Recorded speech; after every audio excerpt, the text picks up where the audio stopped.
The opinions expressed on the following audio program are solely those of the host and the guests. Burner Podcast is an independently produced, not-for-profit show and is not associated with the Burning Man organization or its subsidiaries. The views expressed are not representative of the entire Burning Man community and are presented here for entertainment purposes only. In short, calm the fuck down. It's just a podcast.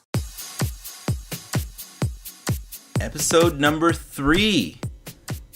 Tres. Se. That's in Farsi. It's only the third one, and we've already been invited to join a terrestrial radio network. True story. The invite was actually thrown out before we even started, but now that we have an actual show and it doesn't sound absolutely horrible, the invite has been enthusiastically repeated. But they want me, to stop cursing because it's radio, and I don't want to stop cursing. Why? Because fuck that, that's why. Don't censor me. I know right now my mom is listening to the show and she is going to ask me why I'm so insistent on cursing, and I will not have an answer. I'll have to come up with one by the time this episode airs, which is going to be later today, I guess. But there's just been so much attention coming our way. We're flabbergasted, we are shocked, we are amazed, we are profoundly moved by how quickly so much support has been given, and it's only been 2 episodes, and I mean the first one barely sounds like the second one. We're pretty settled in now. I mean, the format that you're hearing is probably going to be the format that the show will be for quite some time. But yeah, we're already listed on burningman.org's community pages website. Zach, the media coordinator over at Burning Man HQ, messaged me and said that he's loving the show, and thank you so much for the love and support.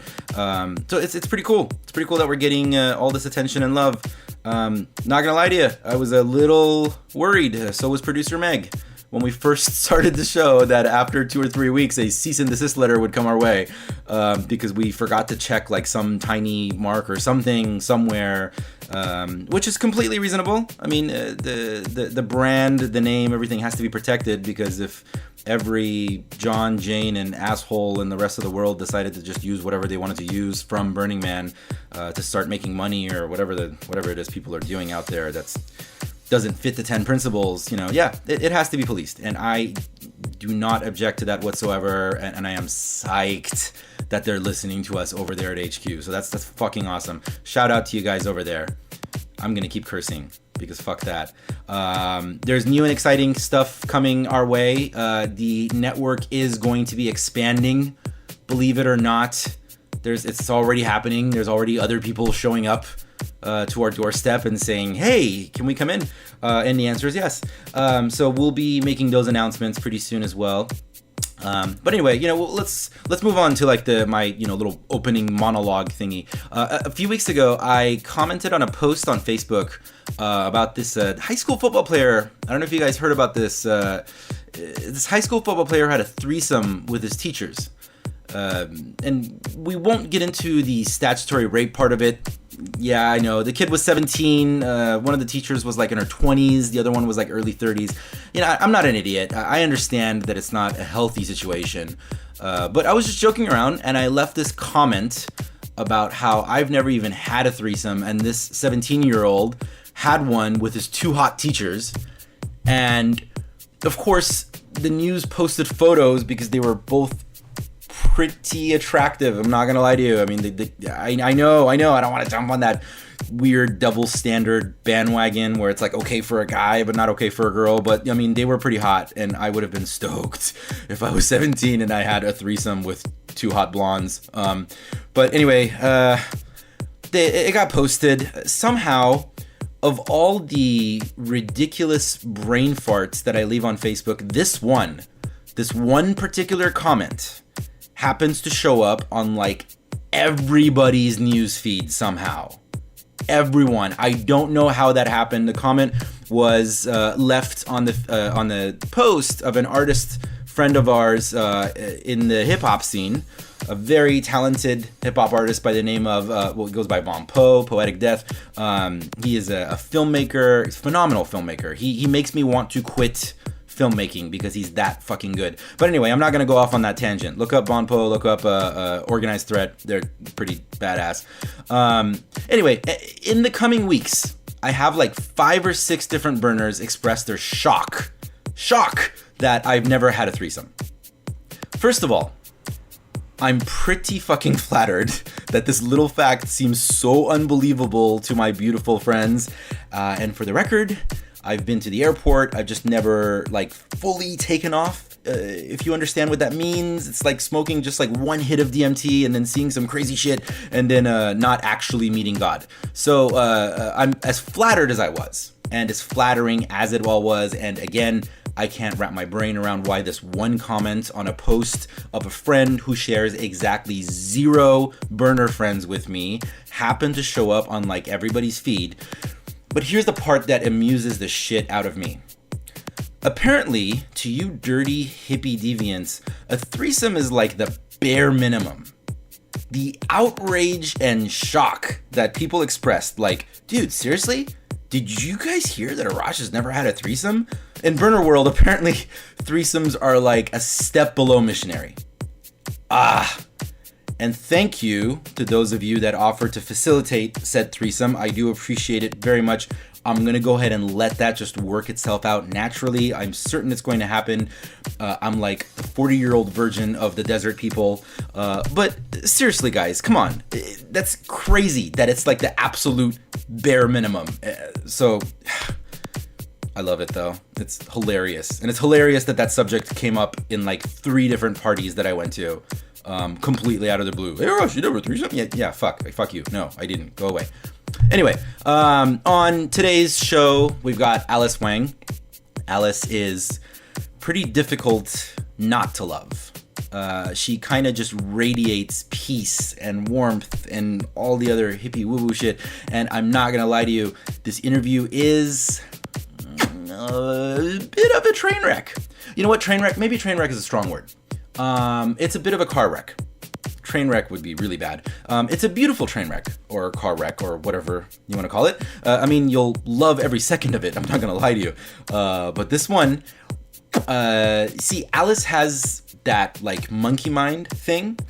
If you're familiar with the Buddhist philosophy of the monkey mind, it's that thing that our brains do when we're just jumping from thought to thought consistent, like over and over. It's happening over and over. You're swinging from branch to branch. The majority of us have it. The majority of us in this community, you guys know exactly what I'm describing. The whole point of mindfulness meditation practice is to ease the monkey mind, to stop your thoughts from swinging from one tree to the next. And Aliss, as peaceful as she is thinking big ideas nonstop. Constantly. She's brilliant, she is fiercely intelligent, and that means that damn monkey is swinging like it's being chased. I'm absolutely certain all of you are familiar with what I'm talking about. I try to keep the interview linear, but then I keep getting fascinated by where it starts going, and to add to that, we both end up getting perhaps a little tipsy on the Cabernet. So that's kind of happening. We're getting drunk, trying to talk, and she's fucking adorable. And this show, the one that you're about to hear, is going to be one of those that you'll really love if you're just craving like a late night gathering with some of your good friends. I highly suggest you drink while listening to the following interview. Since this recording, she is flown back to Taiwan and back to the US again.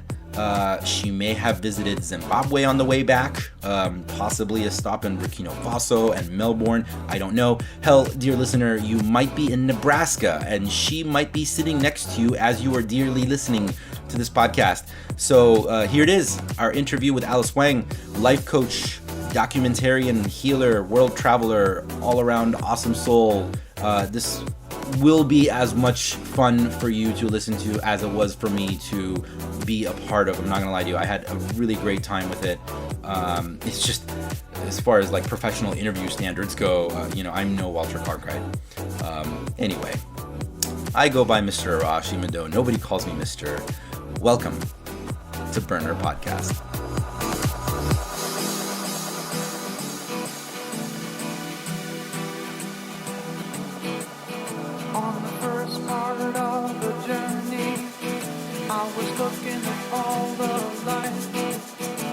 There were plants and birds and rocks and things. There was sand and hills and rain. The first thing I met was the fly with the bugs and the sky with no clouds. The heat was hot and the ground was dry, but the air was full of sound. I've been through the desert on a horse with no name. It felt good to be out of the rain. In the desert, you can't remember your name, 'cause there ain't no one for to give you no name.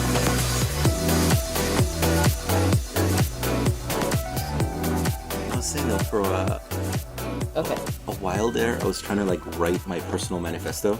Were you? Yeah. How far did you get? Like 2 pages.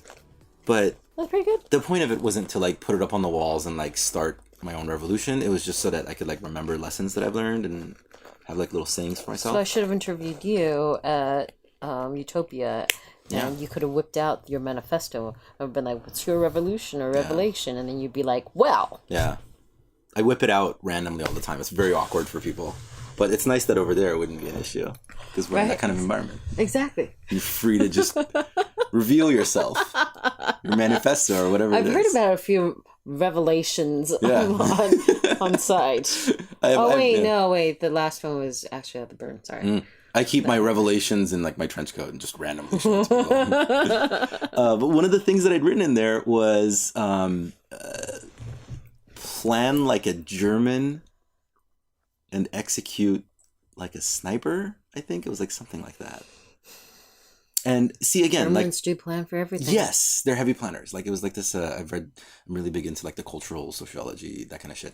And that's one of the things about German culture is they spend a lot of time discussing and planning things, and then once the decision is made, it is unshakable. You're not going to go back on it. And then like you have other cultures where it's the opposite, where they just kind of pull the trigger real quick, and then like then they change it. Like Brazilians.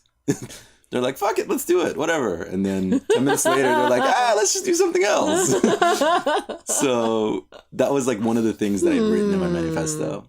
Interesting. Yes. Okay. So of what you've written in your manifesto, though, is that how you feel about life? Do you like to... Which playground do you find yourself playing in more? The Brazilian playground or the German playground? I think... I want to be more of a German. I want to be more of a Brazilian. They have, I don't know how else to describe it. They have this very just, fuck it, like culture, let's just do it. Whatever. Who cares? It'll work itself out. Yeah. And so I kind of wanted that more, but I end up doing the German thing more. But, is it nurturing? Is what nurturing? Is it because of a nurtured... nature versus nature, nature versus nurture, type of thing. Like, it's ingrained. It's Pavlov's learned type of. It is. I think, however, the amount of research and discussion and Googling that I do, I would like to say that it comes from a place of confidence, but it's more because I totally don't trust my own decisions. So I'm trying to. I'm trying to cover every single possible base before I can get there. So I recognize that. I recognize that in the form of when I was back in corporate and with events that I would run. I was in marketing, and part of it also dipped into product management and research anyhow. And so I would plan for if anything that I could think of as a risk management, like plan C, D, E, F, G, H, I, J, K, I would. Yeah. Because I would be like, I have to cover all my bases just in case something goes wrong. What was it you were doing in corporate? I was marketing manager. Well, the last job was marketing manager for DTS. So DTS is? Used to be called Digital Theater Systems. Did surround sound audio codec licensing to... everybody, like computers, cars, most notably like AV receivers and things like that for surround sound capabilities. How long were you there? About 3 years. So you were still like full on corporate world at that time? I was. And how long ago was this? 2011 was when they booted me. Okay. Finally. They booted you. I was waiting to be booted. Yeah. Because I wasn't going to. I could have done the ego move and been like, I'm done. Mm-hmm. This culture's not for me. Well, let's go back to it. So you've been in the culture for a while. I mean, this wasn't... This one. Yes. Okay. In the corporate culture for a while. No, we're gonna go back. One. We're gonna go that back. One. Yeah. Okay. Because right now we're like at issue 12 and we need to go back to issue 1 to figure out how you ended up here. So you're in the corporate world. You have been for a few years. Let's sum that era up. Like what took you there to begin with? Were you at one point passionate about the corporate job, or was that just like... It was. You were excited about it. I was. As a child, I wanted to... As a child, I wanted to dress up in suits every day and have that corner office with the windows and be able to stand out the window and look out. Where did that... I had that image in my mind. Anyways. Where did that image get implanted? It's a good question. I wonder. Because I can tell you, I had it too, and I had it for my brother. Because my big brother was like the coolest fucking person in the world, and I would see him coming and going to work in suits, and I'm like, I want to do that. It wasn't my family. Not in suits. No, I think it might have been. I feel like must have been a movie or something. For some reason, I felt like that's what I wanted, or it could have also been the Fountainhead. The Fountainhead. Ayn Rand. Oh, okay. Oh, no, okay. I know, right? It's the strangest thing in the world, but I don't know why that could have been. Just threw up in my mouth a little bit. I'm not judging you. I just thought it would be a funny thing to say. Right. And with the Fountainhead, it was really the descriptions of the architecture that I was really enamored with. And just like, and part of that, I don't even know how that is relevant to being in suits in a high towered building. Corner office would make sense, but it did. Well, translate it. A strong artist creates a culture. They let you smell things with an image. They let you taste things with a sound. So good point. She was there. I mean, there's no doubt that she was a powerful artist and had powerful ideas. Right. So whether or not you agree with them, it currently is a whole different discussion. Right. That's a whole other discussion. Yeah. That was back in my days of selflessness. Maybe I should take that back. But anyways, no. So continue. Let's see. So you're in corporate world. You grow up. You follow that dream. I did, and I got to travel the world. I think in high school, I really wanted to travel the world. I remember in humanities class, I would just flip through the pages. I would kind of just peruse. I really didn't quite read through everything that we were supposed to. Yeah. It still worked out. It was easy. Yeah. Classes were easy. And looking at all the pictures of the places, whether it's the Colosseum or if it's the Arc de Triomphe or, I don't think we studied the Great Wall. But in any case, all of these pictures of places, I was like, I want to go to these places. Yeah. And lo and behold, I think that I've been able to manifest that. I didn't realize that until the last few or several years. Still in the corporate world. No, I now we're skipping forward. Let me take you back. I want to stay in the corporate world era for a little bit. Okay. You're just doing, by the way, that thing that high intellect people do, which is you're making like connections really fast that the listener might not be able to keep up with. Not because the listener is not of high intellect, but just because we need to convey the information in a linear fashion in order for there to be a story. Thank you. Actually, this was part of my situation back in corporate because bouncing from idea to idea to idea. Right. The monkey mind. Exactly. It's the monkey mind. Or in meetings, departmental meetings where a situation is presented by the RVP, for instance, and then, okay, go. And immediately have the resolution. I have a solution for it. Yeah. Okay, so X, Y, and Z. These are the avenues that we could take to be able to solve the situation. And then, for me, it was like simple. Yeah, I already saw the end. Yeah, but by presenting it as such, and it was repeatedly that I just see deer in the headlights. Right. Yeah. And then I'm like, Because there are powerful ideas, and then there are powerful ways to communicate said ideas. Right. And I wasn't communicating the way that they were able to really digest them. Mm-hmm. And so I used to get frustrated because then I would just sit there because it's like, okay, obviously my ideas suck or they don't make sense. Yeah.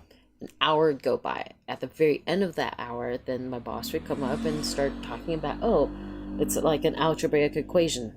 This to this to that to this. And then concluding at some of the same results.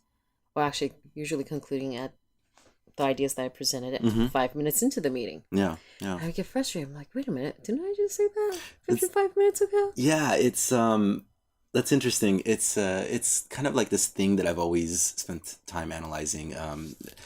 The dance of intelligence versus wisdom.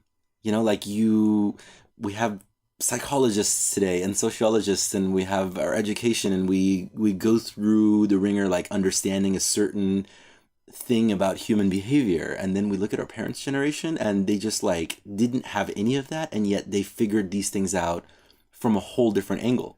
You know, like we might have a 500-page analysis of why this particular candidate is not going to be able to win District 7 and District 8 and 3.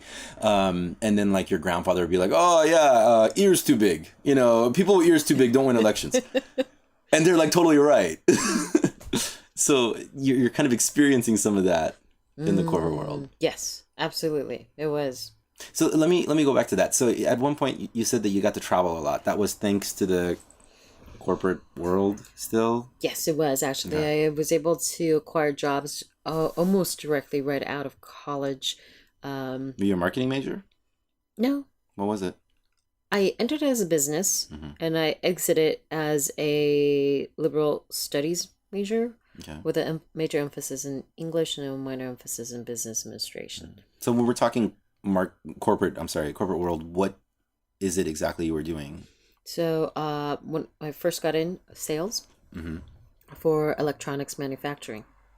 And so, during college, I had some various jobs. I worked in distribution or wholesale and distribution of electronic components, PC boards, things like that, networking cards, and as well as working for restaurants. Yeah.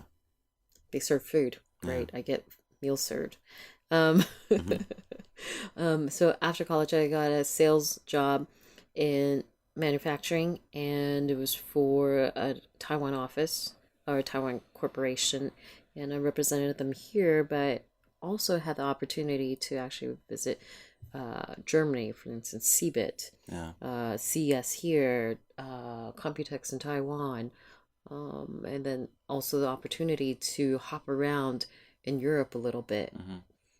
So it sounds like you're fucking loving it at this point. At that point, I was. It was a sweet gig. Yeah. It was actually, in hindsight, it was like that was a really sweet gig. So where did the descent begin? The descent? It wasn't even that. That was great. And then I wanted challenge. It was boring because I wasn't really. I didn't feel like I was actually achieving anything with that particular sales job. So I hopped from sales job to sales job, or sales to marketing, because I was interested in marketing and being able to. It's a little more creative. Yeah, more creative. I really wanted to reach out to creative elements. I worked for Acer. The computer everybody buys on clearance. Right, exactly. And before, they were actually two different companies, Acer Computers and Acer Multimedia.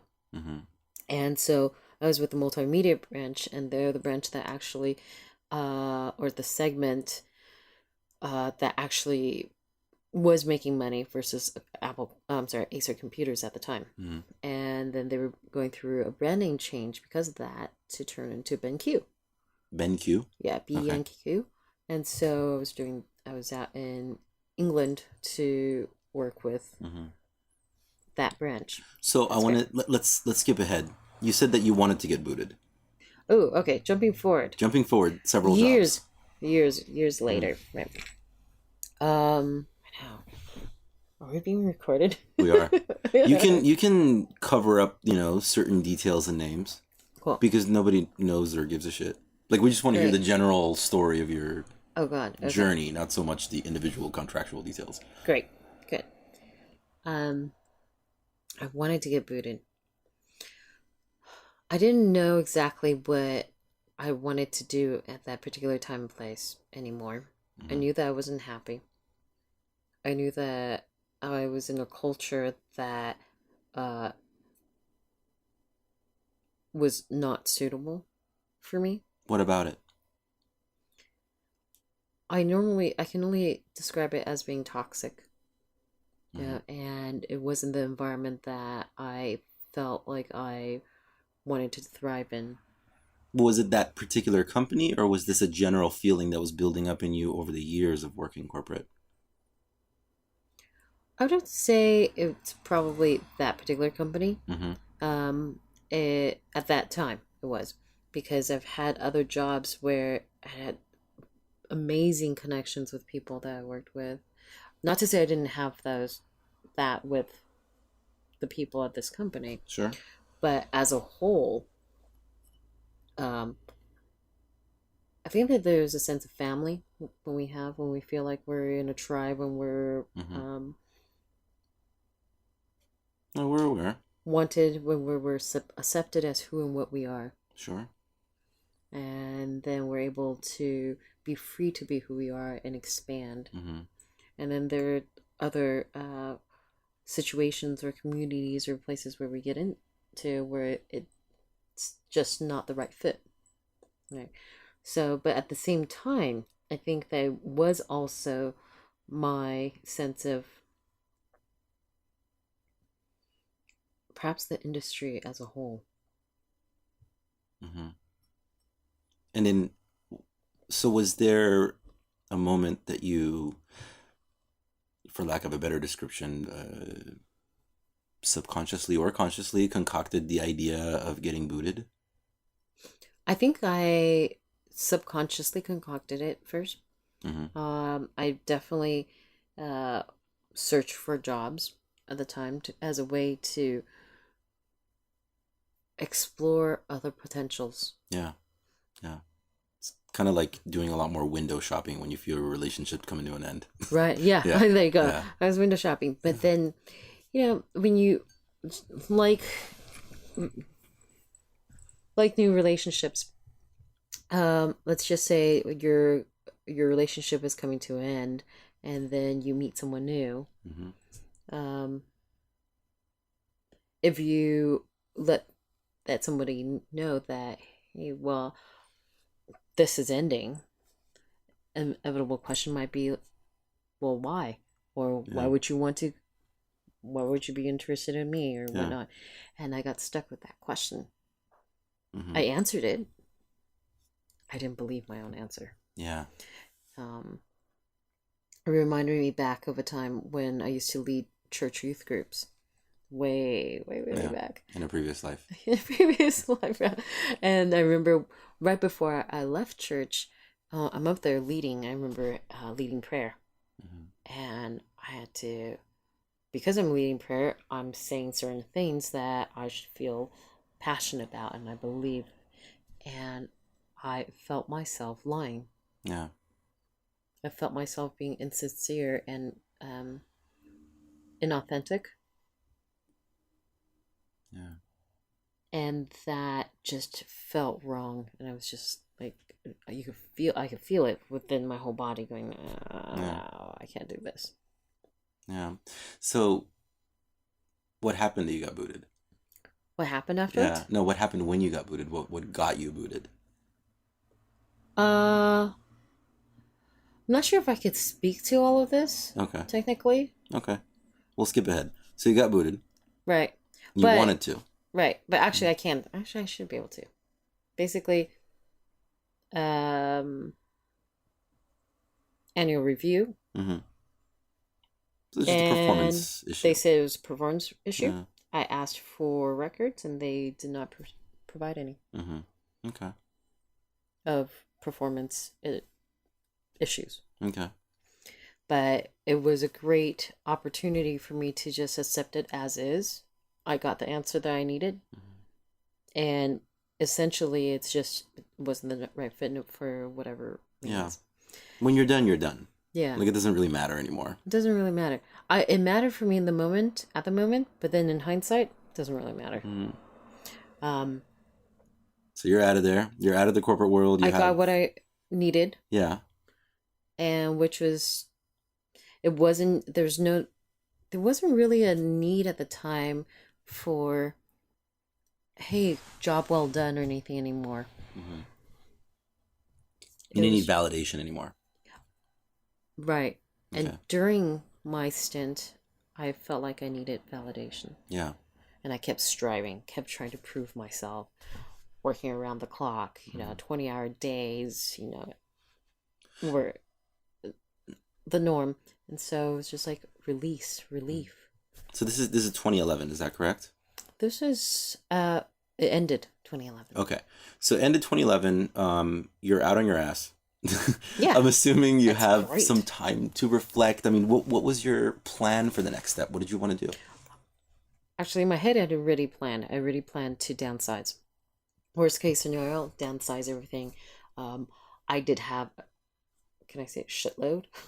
Oh, yeah, I've been saying fuck over and over, so I'm pretty sure you? you say shitload, yeah. Right. So, yeah, I had a shitload of debt, 9 credit cards. And that was partly what kept me in the corporate game too, because it's like, well, I need to pay for these cards. How am I going to pay for these cards? And how am I going to upkeep my image or my status? And finally, actually, a friend of mine, I have to credit Nancy for really asking me the questions of, what's the worst thing that can happen? Yeah. Really, what is the worst thing? Okay. I have to downsize. Worst thing is I have to move back home to my dad's. So, okay. And I want to explore this for a second here. So you're talking about downsizing, but you were saying that you were pretty happy in the corporate environment. But now you're talking about detaching from things. So, I mean, at some point, either this idea had always existed or it got sparked that life is not so much about things and possessions and status. The way you speak on it now, I imagine was not the same way you were speaking on it back then.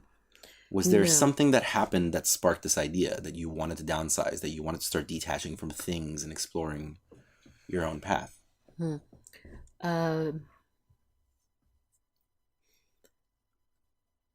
I actually feel as though it's more of a returning to the path as opposed to detaching, right? Sure. I think that as a child, this goes way back. As a child, I used to sit in my room and wonder, what is my purpose in life? And this is probably, I don't know, 3rd grade, 4th grade, 5th grade, 6th grade, that sort of thing. And just sitting there really pondering what really is the purpose. And I think that's why with Ayn Rand, with Fountainhead, the idea of selflessness came in, the church came in with, just being able to give of oneself. And I bought wholeheartedly into that before. Yeah. But then even sprouting from that allowed, as a child, it allowed me to explore what are the potentials of, if I had a dream, if I had an idea, what if I just went ahead and did something about it versus just sitting around thinking and dreaming about this idea or asking for approval? Because there was a time when I asked for approval for things such as occupational things as a young child, and they were denied for whatever reasons. So you had the path as a child, and then somewhere along the line, like a Christmas tree, all of a sudden this stuff starts getting hung on you. You're like, all right, you got to get the nice job, you got to get the credit cards, the status, et cetera, et cetera. So now you've gotten to a place in your life around 2011 where you're like, okay, I need to return to my path. I'm not sure what it is, but I just know all this other stuff is holding me back. Maybe walk away from it and figure out what this path is and what the idea is that I want to execute. So you get away from the credit cards. Right. It was more of, yes, it was exploration. It was more of rediscovery of the self. Okay. Finally hitting that wall of rediscovery. And What did you start to explore at this time? I mean, it seems like you had like some time to just explore, right? You had money like already coming in from, I don't know, unemployment or something. Right. Yeah. I'll move back briefly on this. So I planned out that there would be unemployment. Mm-hmm. I had stocks. I still had cash. Nice. Yes, I still had that shitload of debt, right? That I was still slowly paying off. But Was it really 9 credit cards? Yeah. What do you need 9 credit cards for? To offset one with the other. At one point, it really was, right? I mean, I meet people like that, and I'm like, I have no idea. I have 1 debit card. It's the type of thing. Back then, Yeah. I have 1 debit card right now. Yeah. But back then it was, oh look, I charged up all this stuff. I wasn't able to pay off completely. Yeah. Oh look, another card offers you 4.9% or something, right? You transfer over, and like an idiot at the time. Yeah. Yeah. That needed the lesson to be learned. I transferred, not really reading or perhaps not even paying attention to the fine detail. The fine detail meaning to keep track of my finances. I wasn't keeping track of my own finances. I was more concerned with trying to prove myself, prove my worthiness. Because each credit card was validation. Well, no, it wasn't. Actually, it wasn't the credit cards. That was something that I kept like on the back burner. That was my own little secret detail type of thing. And then it was more of keeping this facade of an image out here. Yeah. Whenever friends who were out of work were around, I would treat them. Yeah. I would treat myself. I would like to Popping bottles. No, not. It's actually not so much that. A little bit, but not that much. More so eating out. Yes. Eating out at restaurants and whatnot. And so the credit card thing cracks me up because I see people that have that, like the 9 credit cards, and then like they've explained to me the importance of having 9 and how easily you can get like robbed blind if you only have 1 or some shit. I don't know. There's a bunch of details they've explained to me and I don't understand it. But my 1 debit card has been really great. My bank calls me if there's ever fraud issues. Nice. Maybe I'm just too broke for that to be like a real issue. Maybe if you make a lot more money, the 9 credit cards are helpful. But okay, I mean, I made good money back then. I was able to, well, okay. Clarification. That first job right out of college, it was great. They paid me, they reimbursed me for expenses, but I would have to expense first. Yeah. So, and oftentimes they didn't come back for a couple of months. So that's already on my charge before I actually get paid, before I get reimbursed. Yeah. That kept rolling. I didn't pay attention to that. Yeah. I wasn't, because of my not paying attention to my own finances, I incurred all of the charges. I incurred all of the debts. And I didn't, part of it was not asking up front for what would help to ease my financial burden. How did you pay off the credit cards? I ended up settling, offering settlements, and also paying them off. Yeah. And so... How long did that take?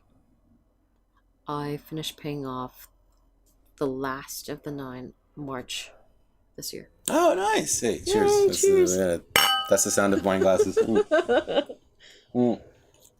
Eye contact is very important when you cheers. Yes. You did it. No, I mean, we're fine. Forget? Yeah, I was trying to. I was more concerned about not cracking the. No, it would spill all over the microphone. And your nice sofa here. Yeah, so. And my amazing. Your amazing sofa. Your amazing here. Expensive sofa. Yes. What is it? My sister-in-law is from Austria. She was saying that if you don't make eye contact and cheers and not drink, it's 7 years bad sex. So. Is that the only one with the 7 years of bad sex? Well, I mean, I know it's 7 years bad luck with mirrors. So when she told me that, I started to wonder if some guy had told her that. Nobody wants bad sex. No. I mean, Or do people they? like deeply look into each other's eyes whenever I tell them that. I mean, but then again, like, do you finish having sex every time and you're like, wait, was that bad? I don't know. That was pretty good. Maybe I did make eye contact and I didn't realize that I did. You mean you don't? Making eye contact or having bad sex? No, I was talking about pondering. Was that good sex? Oh, I've had that a couple of times. I'm like, I don't know how that went. I was like, Was that good? I think it was good. oh, wow. do I feel like having a cigarette? Wait, no, I would anyway. Yeah, I don't know. We'll see. But so okay, credit cards are paid off. Credit cards are paid off. But yes. okay, but you haven't. You started the things that you're working on today still during this era. Was it still 2011? Were you still exploring?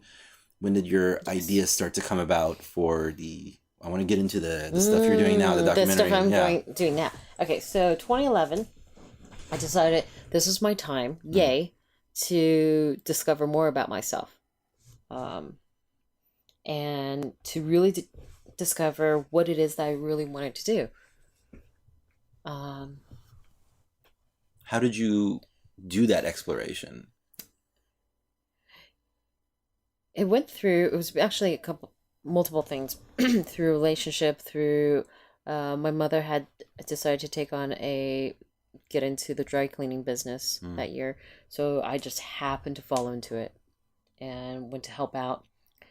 Helping out meant from 3 days, it turned into a full-time job. Yeah. And then I was miserable again because I didn't have time to myself. That I thought I was sectoring out. Yeah. And that was a huge realization of how easily I could just fall right back into that scope of, just going with the flow, right? And the flow of life, the flow of opportunities versus really targeting and figuring out what it is that I want, that I feel passionate about again. Mm-hmm. Now I like the term being the flow. When I am the flow, then I get to flow along with other people and other things that are in the flow. Yeah. I'm not following I'm not following the flow anymore. It's you definitely don't want to. Yeah, I would agree that following the flow is not particularly great for one's personal growth. There is a discussion that I have often with myself about finding that nice sweet spot between being fluid, flowing yourself, but then also being a stone and being rock hard enough for people to be able to cling on to you and hold on to you as a leader. That's a good point, actually. That's a very, very good point. I mean, especially I think for me, as a man, I've had to find that balancing act because you do want to be fluid in order to connect with what's happening and not be so strict that you're stuck on your old ways. But generally speaking, and all the hippies listening to this are going to want to correct this. Generally speaking, the masculine energy is that it's most attractive and effective when it's very like a stone. Like I am a rock. You can hold on to me when the rushing waters are pounding against us. So, but it's a weird balancing act. It is kind of doing that every day. It's a very interesting way that you're putting it because I've actually not thought about that before. Perhaps from a feminine perspective, and maybe just speaking from my own experience, that I sense this perception of women being fluid, right, versus that stone, and just being very what's the word I'm looking for? I think fluid is the word. Fluid is the word. I think fluid is the word. One more glass of this, and then so of our sponsors, Charles Shaw of Trader Joe's, of course, none but the finest for my guests. Oh yes, right, 99-cent store wine glasses. Yes, perfect. So you're at this time you're exploring yourself. You said part of it is a relationship. You're in the dry cleaning business, and you're feeling yourself getting sucked back into following the flow rather than being the flow yourself. Absolutely. What snaps you out of it? Realistically, just a disagreement between my mother and I. Yeah. about how the business should be run, Yeah. from a daily perspective or over long term. So, and it was perfect. It was the perfect thing to part ways. And I believe wholeheartedly in relationships, whether it is romantic, business, or otherwise, that there comes a time when two people need to grow apart as individuals. I want to ask you about that. Do you think that that was the fact that it's your mom and you love her and you respect her and you still had this clash? Do you think that was a major determining factor in jarring you back into your path and kind of realizing, oh, wait, like I don't hate this person as an individual. I just disagree with them. So I need to find my way. It wasn't hate at all. It was Of course really, not. Yeah, it's your right. mom. It was Because let me tell you why I'm asking. Because Okay. I had a very similar experience recently, in a professional situation where I had sort of gotten to a place where I was like ready to move on from this professional arrangement that I'm a part of, and some things ended up changing, and a new person comes in, who I get along with amazingly, and I make really good friends with, and then we still clash. And that was the moment that I realized, like, oh, it's not the person that I have an issue with, it's this arrangement. And I've noticed quite a few times that when people sort of get, they jar out of following the flow, as you were describing, a lot of times that epiphany moment is when they have that clash with somebody that they do care about as an individual. And they're like, oh, it's not that person. It's not that, like, my boss is a dick. Like, eventually it just turns out, like, maybe he was a cool guy, but he's part of that organism and you're just no longer a part of that organism. And you had that aha moment with your mom because, it's your mom, you love her. of course. And you still disagreed, so you're like, okay, well, obviously it's the system. It's not the individuals in the system. I agree. It's the system. It's the system of how two individuals see fit. It's I'm trying to find the words to this. When two people aren't able to see eye to eye on how a system should be run, Mm. right? And obviously, it was her organization, and so it is absolutely my turn to go ahead and step out of that organization and figure out where I fit in best. Yeah. That was more of a temporary position that I knew at the get-go that was just to get it ramped up. Yeah. There was never there was never a thought within me that I would stay with the organization long term anyway. So it was the perfect time to part ways. It was ramped up, it was going, Mm-hmm. things were running. Now it's time for me to actually finally Yeah. find my own path, discover what was right for me. So what do you do next? What happens next? Well, I had a breakup in February Mm-hmm. in 2012 that allowed me to launch into a coaching weekend. A friend of mine who was becoming a coach at the time had asked me if I wanted to join. Mm-hmm. And Elaborate on Yeah. coaching, because I have a friend who's offered me, I'm not going to say who because then I don't want people to start contacting this person for free coaching, but she has offered me some coaching sessions because she's a certified coach, and I can't really, I'm a little confused because I've heard life coach, I've heard financial coach. What is it? What does it mean when people say just coaching?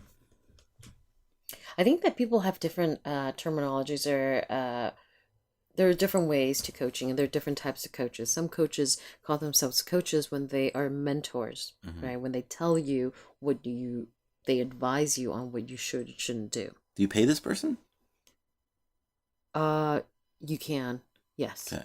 So I feel like a Or they're- mentor would be mentoring you as a, Right. Normally, it's Yeah. kind of here. This is it's more of a gifting. yeah, I believe in you. You are Yes, my right. my disciple. Disciple. But yes, people do charge Okay. for that. Coaches do. Coaches do, and mentors sometimes do too, depending on how they are viewing that particular type of relationship. Yeah. And mentoring is really just a form of a description of that mentorship, of that relationship. So this coaching thing that you got into, like what is it? Life coaching? Like what coaching of what? It's life coaching. It's considered life coaching. I got into the Institute of Professional Excellence in Coaching. It's a program that's all over the U.S. They're actually expanding outside of the U.S. presently with translated materials, educational materials into Chinese, I think Spanish and maybe French, or maybe German. So, but your friend that invites you for this weekend, Yes. she is a coach? She wasn't at the time, and she was going into this coaching seminar already, and she was starting her course. Realistically, I thought I was going to be that problem child, the one that's trying to figure things out, the one who just broke up, right? And Is that a specific archetype? I was not aware. no, it wasn't. It was just I just thought I was the problem child. I thought it was bring a problem child to class type of thing, you know?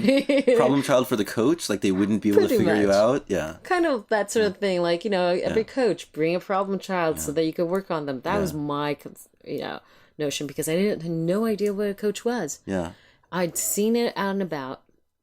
But I was just like, I don't know what a coach is. What made you want to say yes to the seminar?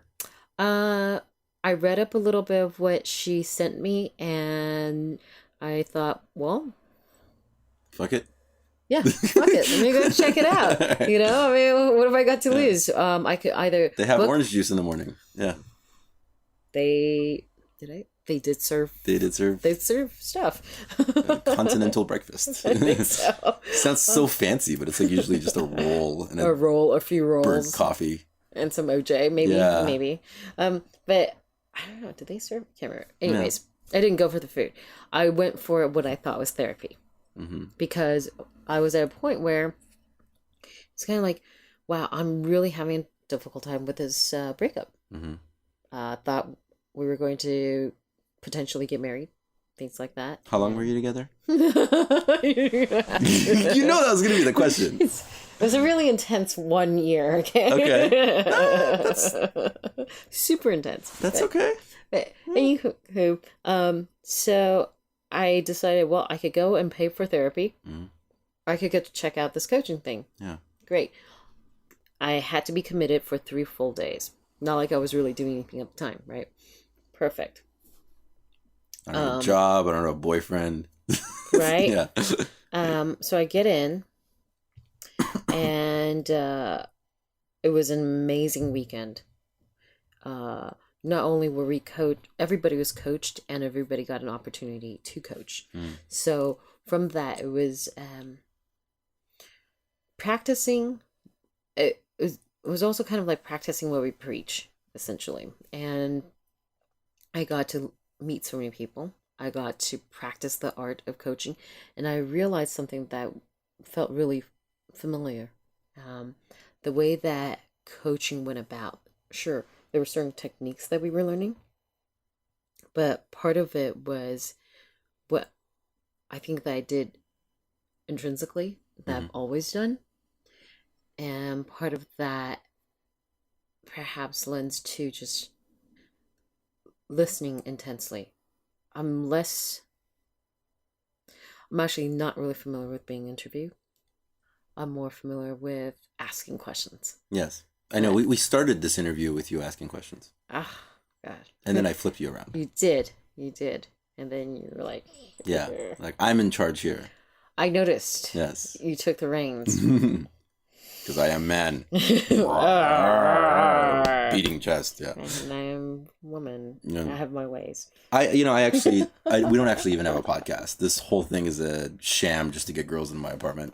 I think so. We are not recording this thing, obviously. No. This very phallic looking thing is not a microphone. It is a very phallic looking thing. It It's is a very like, phallic what? microphone. How many inches is that? It's got This some... is at least like 5-6 inches lengthwise. And girth is like 2-3 inches. That was girth. impressive measurement that you just did with your hand completely out of nowhere. That's called a span. Is that what it is? Yeah. How do you know? How do you have this information? School. Oh, I didn't. I went to San Diego State. I was talking about elementary school. Yeah, that's where I went to San Diego State. Wait, I almost went to San Diego State until my dad found out that it was it's- a party school. Oh yeah, where did you go? UC Riverside. Yeah. Yeah. Your dad. Sorry. Yeah, I mean, I don't know how much better that was, but I didn't learn shit in school. I really didn't. I wanted to get the fuck out. Yeah. Because I was not being challenged. I was like, you know what? I'm bored. Yeah. I'm really, really bored. Yeah. But I need a degree. Yeah, no, I know that was the whole reason I was at San Diego State, because I already put in all the units and the blah blah blah. Yeah, that's part of the reason why I stayed at UC Riverside, and I actually kind of wanted to go to USC. Yeah. I feel like that's a little cliche. It is cliche. I had no money to go to USC, but I actually would have rather gone to USC because of just the breadth of availabilities, information, and accessibilities to opportunities. I was in a program out there, a summer academy program that got accepted to during high school. Yeah. So I was able to meander about the campus and be like, oh, interesting. Yeah. Sketchy, but interesting. USC sketchy? Right along the borders. Oh, I don't remember it being sketchy. I do remember feeling like I was at UCSD, and then later having read that like the UC schools are pretty much all predominantly Asian. Yeah. Yeah. So that's like a thing, apparently. It's apparently a thing, right? I was just trying to get as far away from my parents as possible. I lived in LA. Riverside is about as far as you can go. as far as I was allowed to go. Yeah. I wanted to apply to NYU. Not that I don't know if I would have gotten in, but I did have a great glorifying letter of recommendation that I never sent. Yeah. You know, things like that made me really ponder what are some of the opportunities that I gave up because I doubted myself, because I didn't find myself worthy, or that I didn't think that I had enough, or I didn't have the balls to just try. The lady balls. The lady balls. My dear, you are in very good company. I imagine everybody you tell that story to would generally... I mean, it's very rare that you'll talk to somebody that would say like, oh yeah, took full advantage of every opportunity. My life's been awesome. God, even like the wealthiest people I meet can't wait to tell you about how hard it was. And it continues to be. Really? That is one thing that we have in common, I think. Like, it's very rare for people to just like say... I mean, I can tell you this. My experience was almost the opposite about what we're describing here, specifically about how we describe it. Like, one thing was like, I did not take credit for anything I did. Why? I don't know where that came from. But like, for example, I'm very tall for anybody who might be listening to this. I'm 6'4"-ish. Wow. 5-ish. You are? Let's see. You stood next to me like 100 times. Yeah, well, not 100 times. Now you have shoes. No, I have no shoes. You have no shoes. Oh, you are. Yeah. You are kind of tall. Yeah, you are pretty tall. All right, let's Agreed. get back here. Thank you. You're very tall. I am pretty tall. And so one of the things that I would do is that whenever I would have something, like, okay, we just know that statistically, for example, taller people tend to get jobs easier. Notice like doors easier. Open. Yeah. Doors do open because they have to open for you. Yes. Well, and like what happened is that every time I would have something open for me, my first thought was like, oh yeah, see, I mean, I only got that because of this thing that I have no control over. So I didn't do anything special to earn it. Well, what else do you have that you felt wasn't special that you had? It was like a common... Or that was special that you felt you had. Okay, well, I mean, like, for example, I have been an artist since I was a child. You're pretty much born an artist. And I was drawing, I think, like in middle school. And there would be... I knew this other kid who was an amazing illustrator. I mean, he was doing professional level work in 6th grade.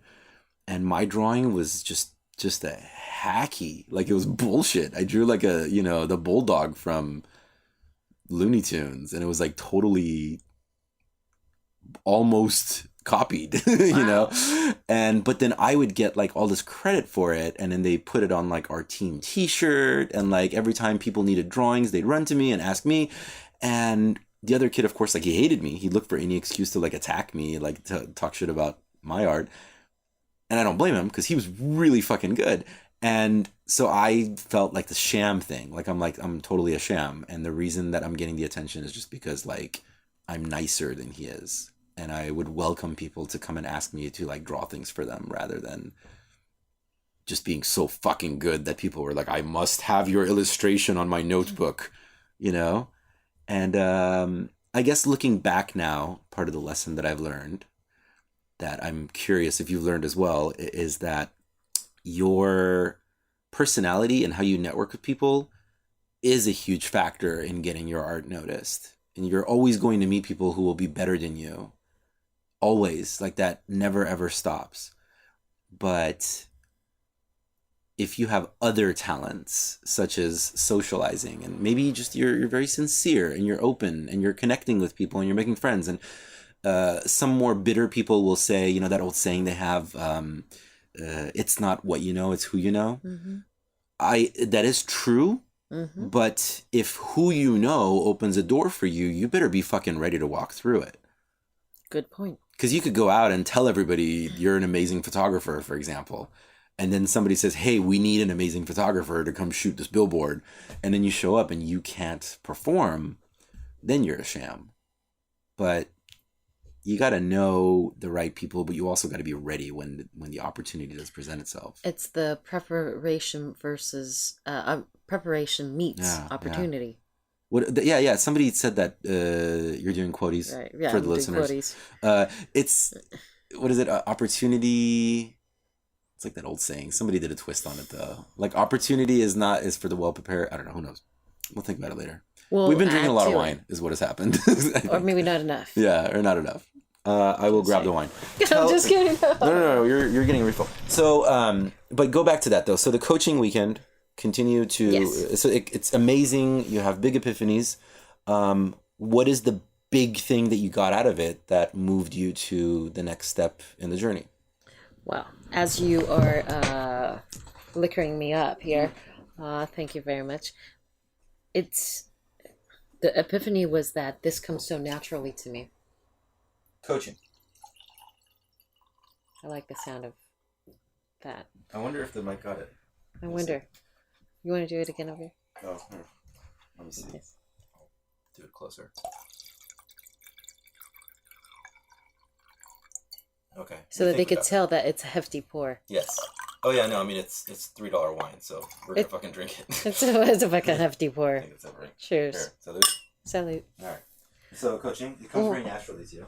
Coaching. The techniques that they were teaching, or at least these were just some basic techniques that they were teaching. I partially was really listening, and the responses that I got from the people who were actually there to be coaches. I mean, there were only, I think, maybe a few of us, maybe a handful of us who were invited or whatnot, but everyone else who were there specifically to be coaches, who researched the hell out of all these other schools, were like, this is the one that felt most right to me. Right? That's interesting. Exactly. They're referring to you. You felt the most like a genuine coach. No. They were talking about the school. Oh, okay. The I'm school sorry. itself, right? And then but there were these people who had been earnestly searching. Some of them were just amazed by, wow, how did you know? Or how did you get this out of me? I'm surprised I talked about this, or things like that. And based off of that, I was also surprised that, wait a minute, as long as I just settled within myself and took things at my own pace versus what I used to do in corporate, which was trying to go at the pace of someone else. Yeah. Trying to match someone else. If somebody asked me, I need this now. Oh, yes. Yes, I'm super impacted. I'm going to fulfill your request. This was different. This was just sitting and really listening and asking the pertinent questions that were begging to be asked. And it was when I really was able to tap into my intuition and just allow the questions to come forth and not censor myself with, oh, is this the right question to ask? Should I be asking this? Yeah. Is this proper or improper for this person? So just being myself really was what it was. Mm. That was the light bulb that went off, and it was just like, wow, I need to come back to this. If not to learn more about myself, Yeah.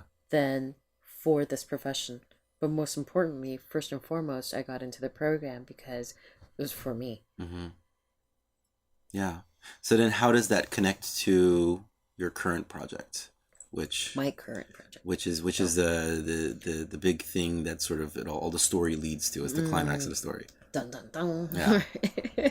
Dream shift. There's dramatic inspire. music. Yes. Talk about that. How did that start? It started because I'd started coaching.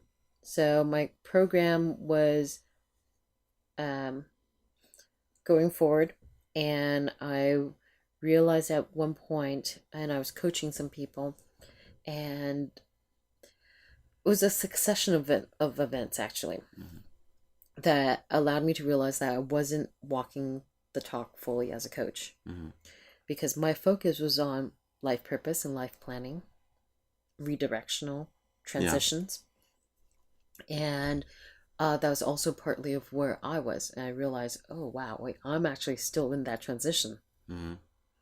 So in order to fully engage and fully be present to be a coach, I have to also transcend myself.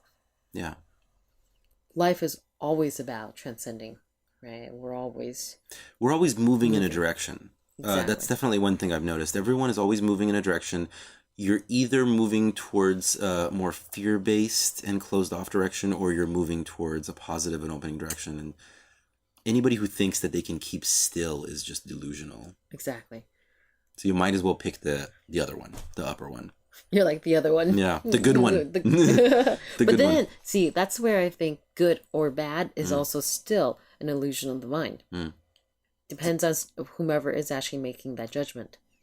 Yeah, Even I bad imagine decisions people could that are be good for people who think that the bad decisions are good. Yes, but people that are making a habit of making nothing but fear-based decisions and closing themselves off and becoming prisoners of their anxiety, I imagine in their own heads they're thinking that they're making the right decision, but we are starting to collect enough science on this to know that, like, yeah, it's kind of woo-woo hippie shit, but like it turns out that there is some actual science behind it. Like, people that are more positive age better.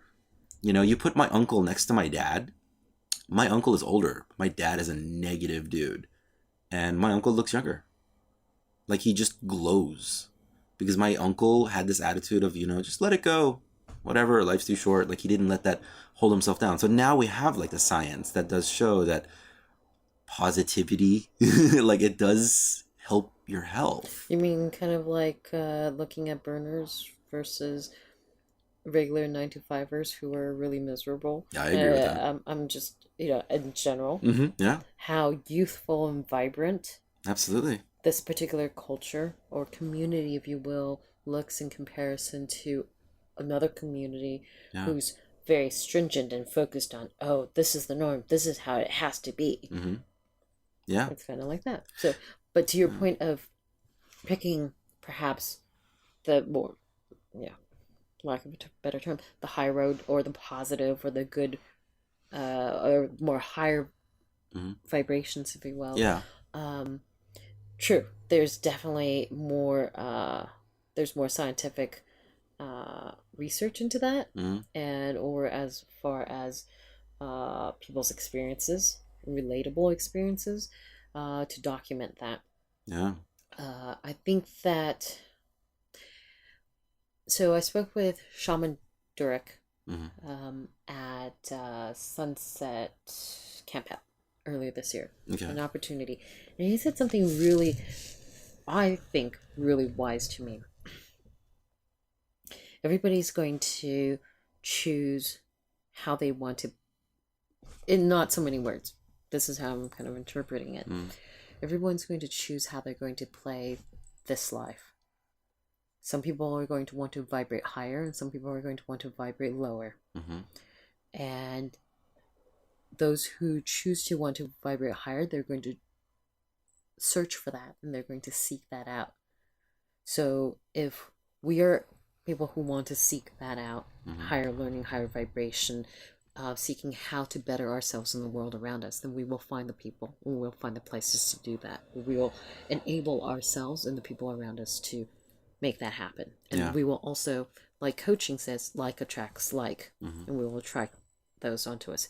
Similarly, those who are going to vibrate at a lower frequency, or who choose to vibrate in a negative state of being or consciousness, that's who they're going to invite too. We're all going to connect with people like that, but they will be able to find them other people who will keep them sustained at that level. And that's their choice in this lifetime. Yeah. As a coach, or as anybody who's out there wanting to change the world, I think that we can only support and help those who are seeking that. Those who aren't, and they're going to find their group of people. Well, I want to go back to that then, because so you, at this point, you're doing your coaching, but you realize that you are not walking the walk. Correct. And that leads you to do leads what? me to, okay, so the D Lab was working on their promoting their event. Do Lab is for anybody who doesn't know, is the production company that does Lightning a Bottle, and also various events throughout the year. Yeah. Right, and they definitely promote a lot of new artists. So you've already fallen in with the burners at this point. Did I? No, you know what? I had just only started going out to some events that year. Yeah. I had started going out to events probably in 2000, a little bit in 2011, very few, and then more so in 2012. So I knew that this event was coming up. Yeah. I'd seen some posts or something like that about it, and the thought came back. And this is what I didn't mention to you before. It actually taps into a childhood dream. The first thing or first occupation that I ever wanted to do or be was to be an archaeologist. I wanted to go to Egypt. I wanted to go and dig up bones and find out mysteries and learn about the mysteries of the world. I mean, I've seen several photos of you in Egypt, so this is very. This is like that scene in the movie where all of a sudden it flashes back to a black and white memory. Yeah. Okay.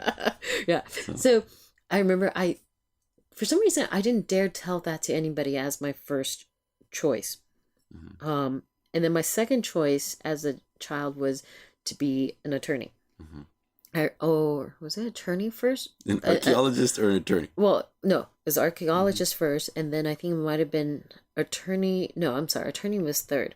Second was like a psychiatrist. Yeah. Psychologist, psychiatrist.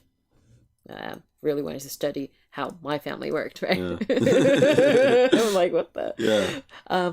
So psychiatrist, it was totally turned out by my dad. He's like, no, you're gonna get crazy, and things like that. So you're gonna get crazy. You're gonna turn crazy from being a all right, exactly. So I had this huge thing about oh my gosh, am I crazy? Am I really crazy? Could I be crazy?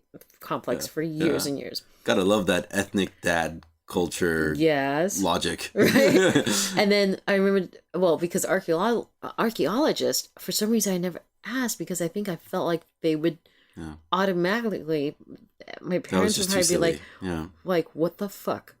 We're going to bring you to America from Taiwan, all right? Immigrate you so that you can, run off to Egypt and dig up bones? Yeah. Right? Yeah. So, no. And then with attorney, I was like, no, you're going to turn, They said no to attorney, huh? Right. He actually didn't want me to turn lies into truths and truths into lies. Wow. I'm not going to lie to you. My first place that my brain went to is all the baggage I have with my dad. And what's that? Well, it's the thing. Well, this baggages with dad. This is the thing that people with immigrant parents deal with. Is there's this clash of cultures, not just generations. They come from a completely different place in time. And immediately my mind went to my dad, which is he would just have really loved if I was very money driven, and I never have been. Couldn't shut off the artist thing. My parents are both money driven, but slightly different, definitely from a place of lack. But they had scarcity. There was a line in the sand, though. There was a line in the sand that your dad drew. I don't want you to turn lies into truth and truth. And that is very poetic. That is. I think it must my be dad some absolutely does not feel that way. I can tell you. My dad, I mean, I had to have that talk with him. He's fully money driven. He thinks that I'm insane for not being money driven. It's okay. My parents think I'm insane too. Yeah. I mean, of course. I think you're kind of insane, but Thank you. like in a very adorable way. So That's so cute. this is why we hang out with the people that we do. Right. Everybody's nuts. Right. It's just that one day I realized, like, oh shit, I like nuts. Like, I'm Right. cool with this. Like, I'm obviously okay you guys with have figured crazy. something out. Yeah. This community Different is levels filled, yes. and colors. This community is filled with crazy fucking people because we are not the norm. I mean, that's what it comes down to. Like you were saying earlier about applying negative or positive traits to things. Society as a whole has applied a negative connotation to, we're joking, we're saying crazy, but abnormal. Right.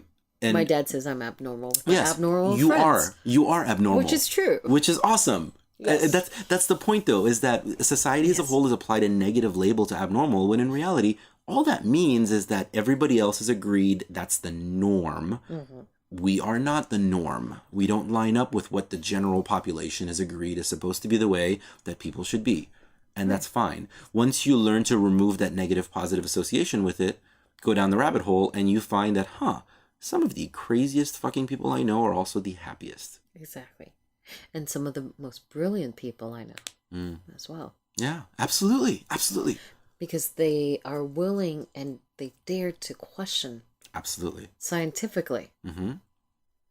Yeah, they're coloring totally outside the box. Right. And then realizing that there's this whole other shape here that nobody else thought to color. Exactly. And Yeah. that's how we create. Yeah.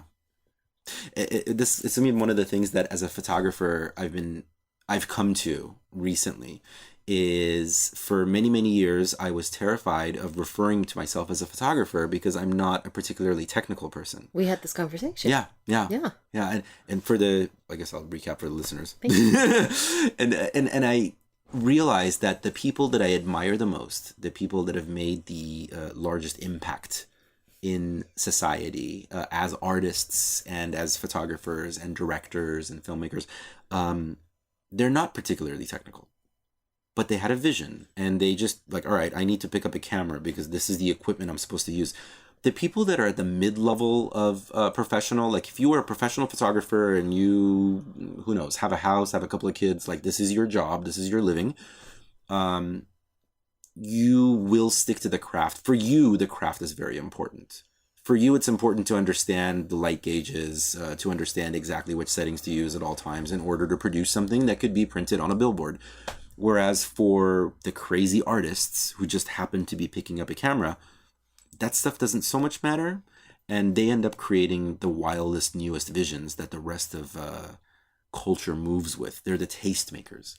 The tastemakers tend not to be the most technical people in the world. And once I had that epiphany, Then. I was like, fuck it. I'm just going to take a lot of pictures. Yay. And I'm going to call myself a photographer, and I don't care if I don't know all the technical shit. I'm glad. Yeah. It turns out that I'm not that bad, by the way. You're pretty good, by the way. Oh, thank you. Thank you. Well, I mean, Utopia, this is a San Diego regional burn. It's pretty difficult to take a bad picture there, I feel like. There's so much There's amazingness. So much amazingness happening. And So I'm assuming you're going to contribute to this idea that you've concocted, by the way, oh, yes. to have The a art gallery. The Yes. art gallery. I would love to. Yay. I would absolutely love to. Media paparazzi art gallery. Mm-hmm. Are you doing it? Are you trying to set up the art gallery for Utopia? I'm trying to. Okay. Yeah, fuck yeah. But with your name on it, because, obviously you're the one that came up with the idea. Yeah, I'm all over it. Happily. I love my favorite is that photo of Boone. Did you see that one, the black and white one? No, Okay. I gotta see it. I'll show it to you Okay, after cool, after I awesome. finish this. Please. But let's go back here to this. So archaeologist. Archaeologist. So let me go back. Sorry. Yes. So all of those things, I told two souls basically all my life of this desire to go to Egypt. Not even my desire to become an archaeologist. I kept feeling the sense of it would not be accepted. Yeah. That people would view that negatively somehow. And I think that most of my life I've had a certain sense of what people would accept and couldn't accept. And so I played really well this role. Yeah. All my life. And so that was part of the thing with the ending of that last corporate job as well. I was tired of acting in real life. You're hitting something that's very close to home. I every once in a while, it's important for people to stop and ask themselves, do these people, my family, my friends, etc., do they love me? Or do they love this character that I've created? This role that I'm playing every day? Yeah, very good point. Yeah. And then especially if they are so in love with this character that I've created that is catered to their needs and their desires. Yeah. It's not their fault. That's my fault. No, it's not. It's my fault. Yeah. That enables them to be who they are because of, what I believe to be selflessness is to be able to enable others to allow themselves to be who they were. Absolutely. This is back in the day, right? Yeah. But in doing so, though, when I decided to change and be more me and more me, then more often than not, those who love us or those who are familiar with us in that particular character start going, what the hell is happening? Yeah. What's wrong with you? Burner Podcast. All right. I'm just going to take a quick little short break to tell you about some cool shit that's happening around, hopefully you, listener. There's the Naughty Elf Invasion that's happening on December 19th. It basically says here it's like SantaCon, but with it's like SantaCon, but with less food drive. It's going to end up at Kava Lounge, which is our little one of our burner homes here in San Diego. So if you're in the San Diego area, join in on the Naughty Elf Invasion. There's a Facebook events page for it. You can look for that. There's the next event is the 3rd annual White Blissmas Charity Ball.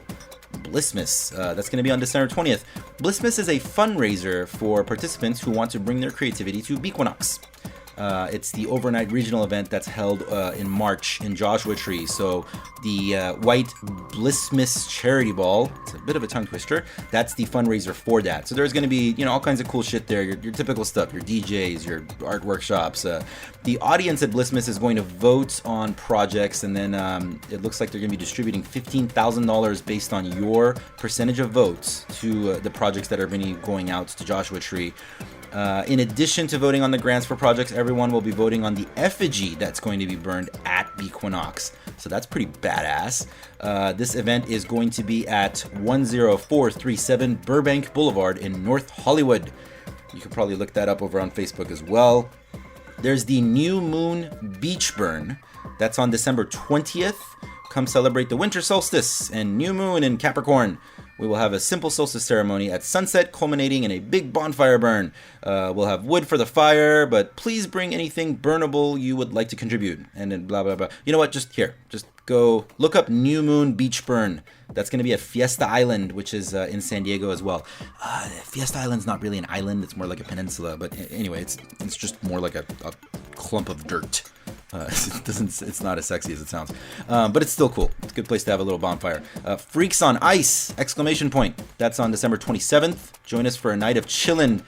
I get it. That's adorable. Let's take over the rink. The San Diego Ice Arena, that's going to be 11048 Ice Skate Palace in San Diego. Hey, I know you're probably saying, how come there's so many San Diego events? Oh, I don't know. If you have an event in your neck of the woods, why don't you shoot it over to producer Meg so we can dilute some of these event statements here, these announcements. New Year's Eve is going to be the Yellow Vortex Electric Cocoon 5-year anniversary. That's in Apple Valley. I have a feeling it's going to be freezing balls there on New Year's Eve. But if you're into that sort of thing, if you're into raving and raging for a couple of nights in the Loja Indian Reservation, by all means, it's a pretty beautiful, amazing spot. That's where San Diego's Regional Burn Utopia is held. Holds a very, very close place in my heart. So just check out those events that are coming up. And down the road a little bit, it looks like dates have been released for Electric Poncho. Woohoo! Electric Ponchos in Mexico at Canyon de Guadalupe. It's absolutely mind-blowing. It's a place where you'll walk around and you'll wonder if you're actually on acid because it's so beautiful, and you'll wonder if it's actually kicked in yet. And it has. It's just that it's that beautiful. The dates have been released. That is going to be Thursday, April 23rd through Monday, April 27th, 2015, of course. You can look up more information over at electricponcho.com. So all kinds of cool shit coming up. Make sure you check those out. And you can always tune in to Burner Podcast blog or Twitter page. We try to send out announcements for events and stuff there too as well. And we're working on a pretty cool events calendar that eventually will end up on burnerpodcast.com. So stay tuned for that. So yeah, I'm going to let you guys get back to the interview. And I'm going to stop talking. Welcome home. Do you think the guy that you almost married would be into the person you are today?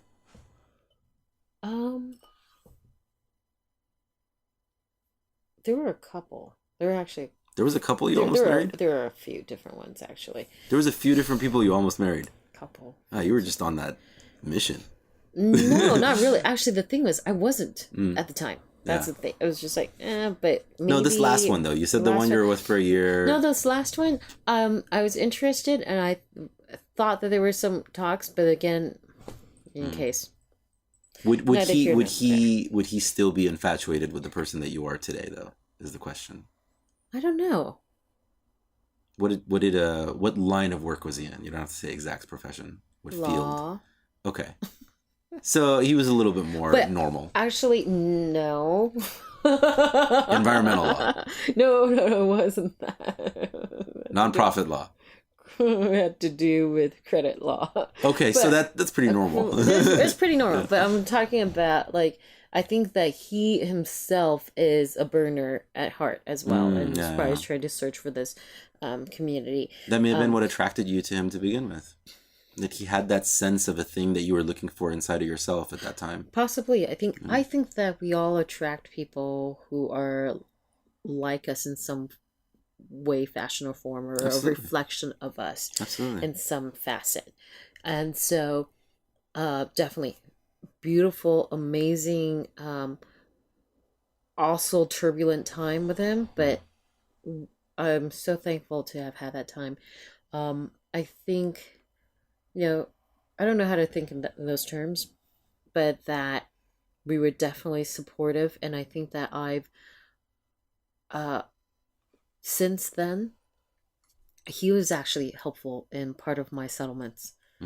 So I asked him to represent me and on the phone and talk to a couple of these card companies and say, I'm representing so-and-so. Yeah. That was one of the major parts of the story that was missing then. You had a credit lawyer as a boyfriend. Not all the time. Yeah. So, because I had tried something, and then at one point I was scared because I was being sued. Yeah. And I'd called him, we'd broken apart, but he helped me to figure out what information was behind it, and allowed me to prepare myself for the dude that came knocking on the door. Yeah. Right.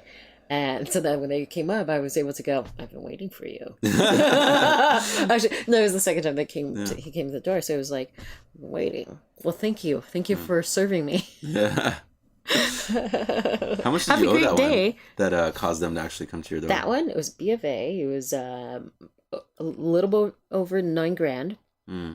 And they sued me. Yeah. Which I was like, oh, really? Okay.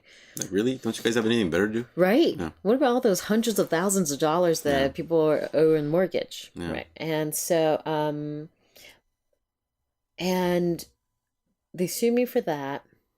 And I'm sure I could say this.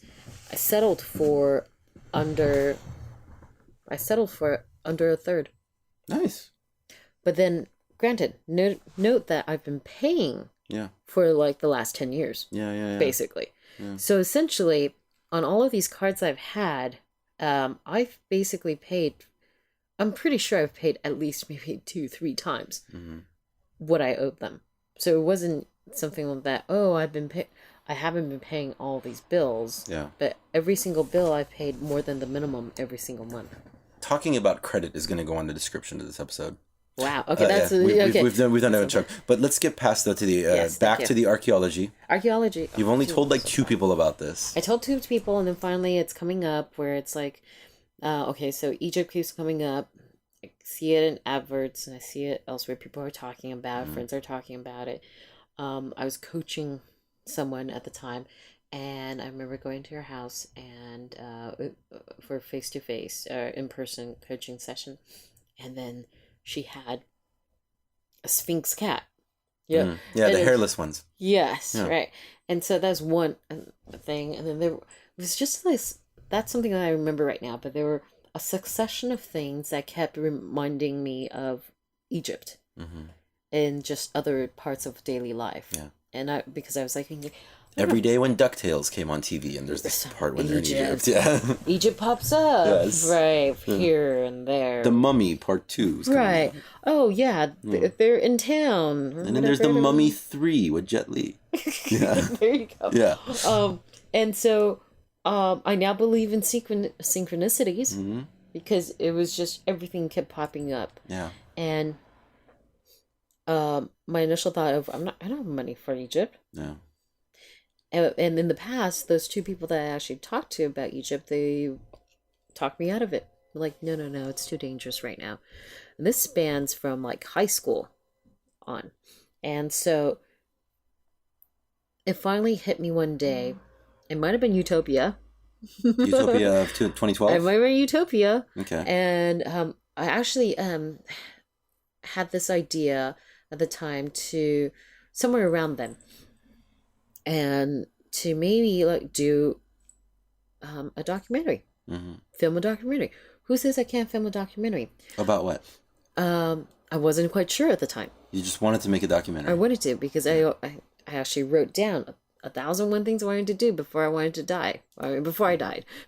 And one of them was make a documentary. Yeah, make my own films. Yeah.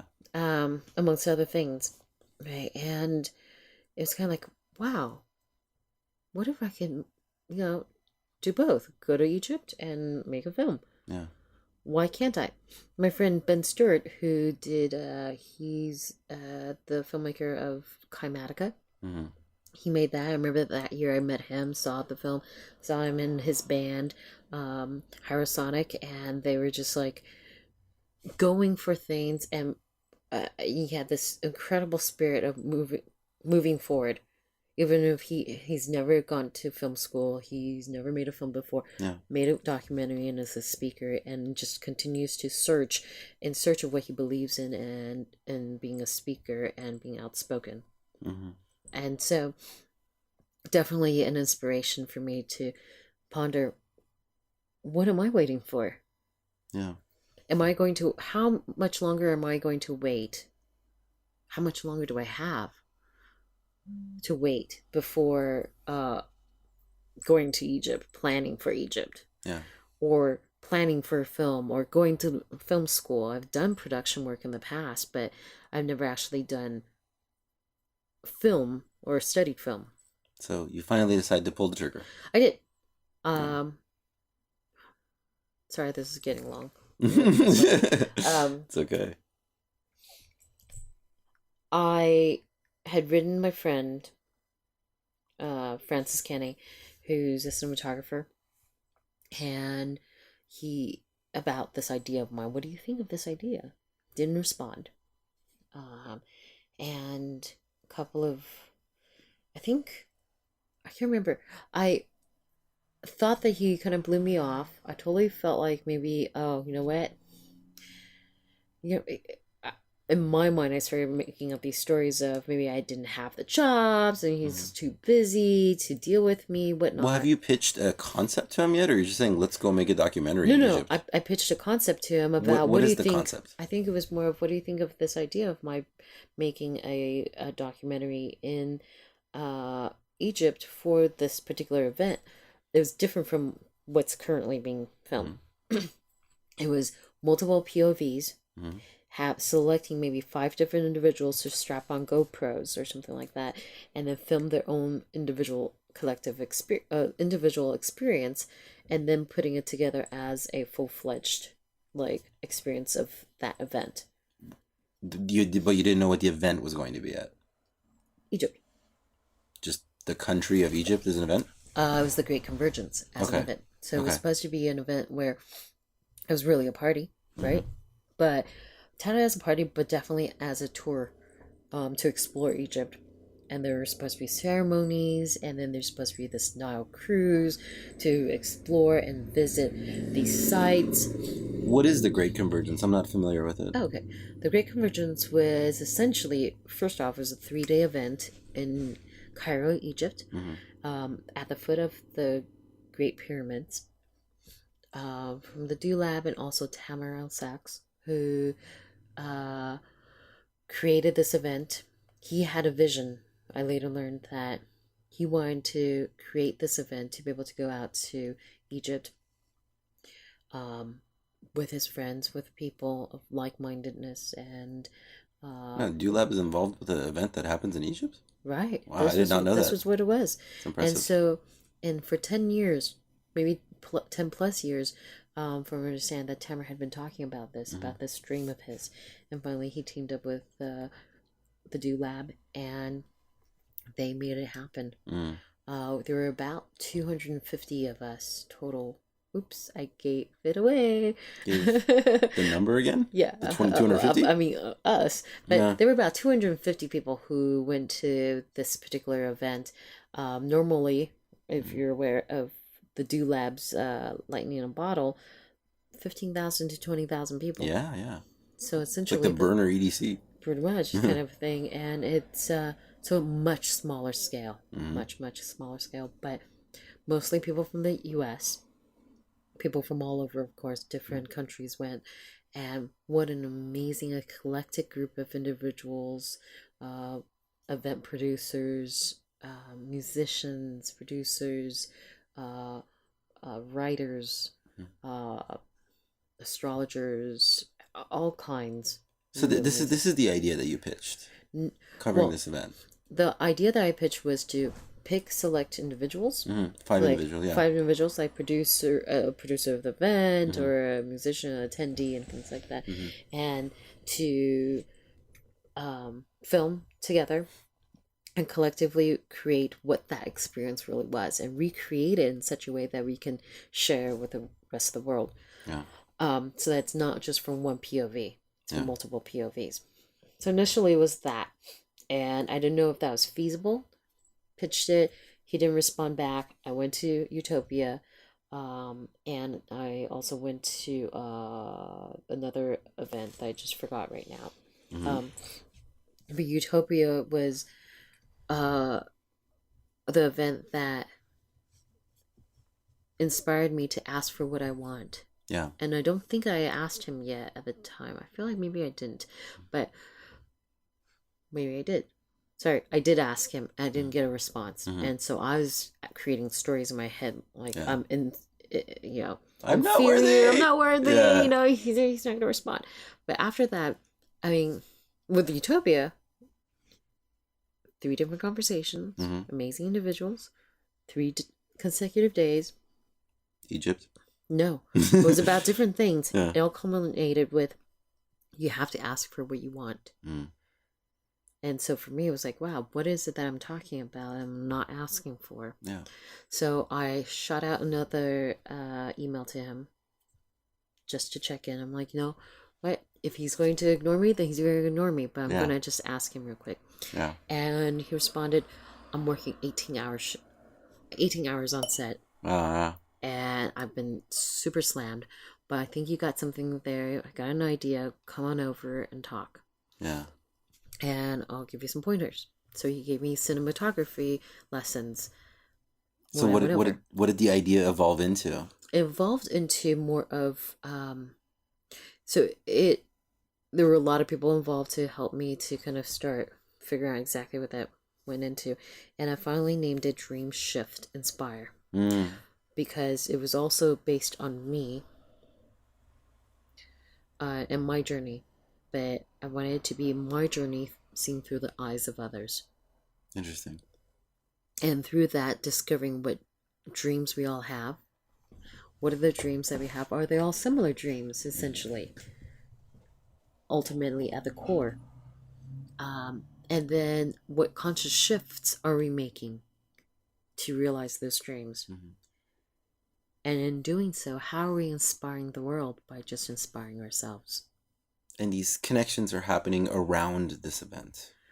Exactly. Mm-hmm. It is really more of, so part of it was my journey of how I made it there. Mm-hmm. So I started filming little messages by myself already. And that journey to Egypt. And long story longer, I won the sole scholarship to the Great Convergence in November. I did not know that was happening at the time. When I decided to go on this adventure, I decided, you know what, I'm going to do whatever I can to make it to Egypt. It's my one chance to take advantage and not let an opportunity pass me by again. How long were you there? 10 days. So you're there for 10 days. You're filming this whole time, by the way. Not the whole time, part of the time, just depending on how things were moving. Was there, I mean, Egypt is not the safest place in the world. No, it wasn't at that time either. Yeah. And you're in Cairo a lot of the time? We're in Cairo. We traveled along the Nile. Okay. All the way down to Aswan. And because a lot of I imagine our listeners are pretty well versed with this kind of stuff, but it's Egypt has this kind of more fluffy reputation because of the history, but we do know that, like, for example, like a lot of the scariest terrorist groups, like, they're rooted back from Egypt. Like, that's what a lot of people don't realize. And we, like Brotherhood of Islam, you know, that came out of Egypt, and we don't really realize it because the Egyptian government historically has spent great energy in brushing that stuff out under the carpet. You know, they keep like lots of space between like the tourist areas and where people actually live. There's pretty common knowledge before the uprising started happening that if anybody, like if locals tried to communicate with tourists, it would not be strange for a police officer to come and stop them and start harassing the person and say, why are you talking to this tourist? So this is where you are right now. This is, by the way, this is 2012 that December you're there. 21st. Okay. And then the uprisings happened 2013, am I right? Actually, it started in 2012. Started in 2012, okay. There were already uprisings in Trafalgar Square. So you're there while there's things starting to happen. Yeah, it was definitely one of those things where people were like, don't go. Yeah. It's a bad idea. Yeah, right? Yeah. But for me, and I don't know for others, but for me, it was once in a lifetime opportunity, potentially. And I knew that if I had the opportunity to get there, I'm going to go. Because how many years do I have left? How many days do I have left that I don't know about? And if this is really my childhood dream, I'm going to do whatever it takes, within reason, to get there. What was the most dramatically different thing about Egypt than what you imagined it would be?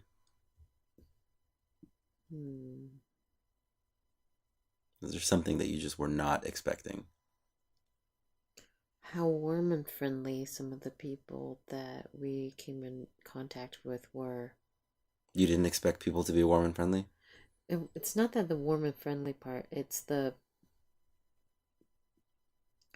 think at that time for me, it was how aligned, I know I'm throwing jargon around, but Yeah. aligned synchronistically. Yeah. Woo woo. Yeah, the woo words, right? To that I was feeling with people that I was meeting left and right.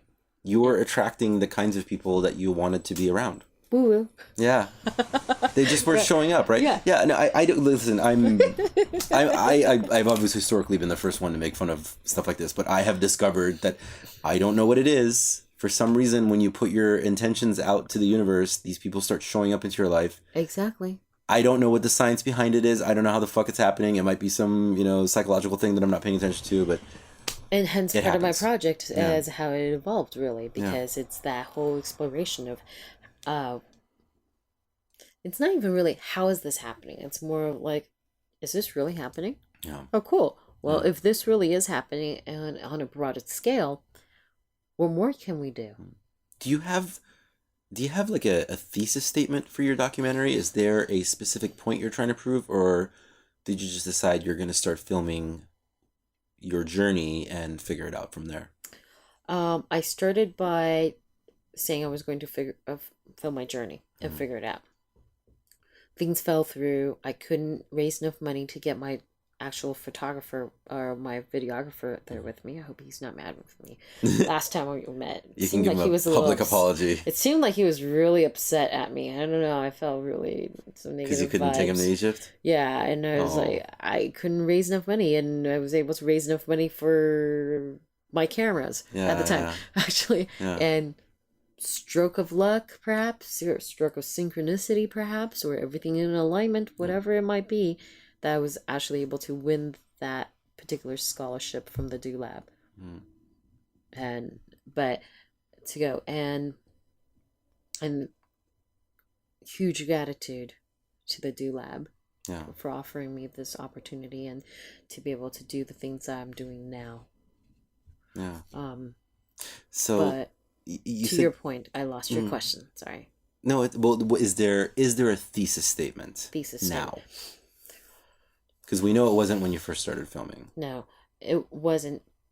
It was more of, hey, collective experience. Let's see from multiple POVs. And then to the point of what I was mentioning to you earlier of what dreams do we have? Are we all sharing together? And what conscious shifts are we making in realizing our dreams? And in so doing, how are we inspiring the world by inspiring ourselves? So presently what I'm working on is a 3-part series to Dream Shift Inspire instead of just one block piece, where I get to explore that with the people that I've trucked along this entire journey, not just the Great Convergence anymore. Yeah. Partly because I couldn't get enough footage there because I had my GoPro stolen from my hotel room. Really? Yeah, I had amazing footage of the interior and exterior of the Great Pyramid. As in, like, nobody in front of me, and it looked like I'm just trekking along. It was like National Geographic, nobody in front of you footage type of thing. But, oh well, things happen for a reason.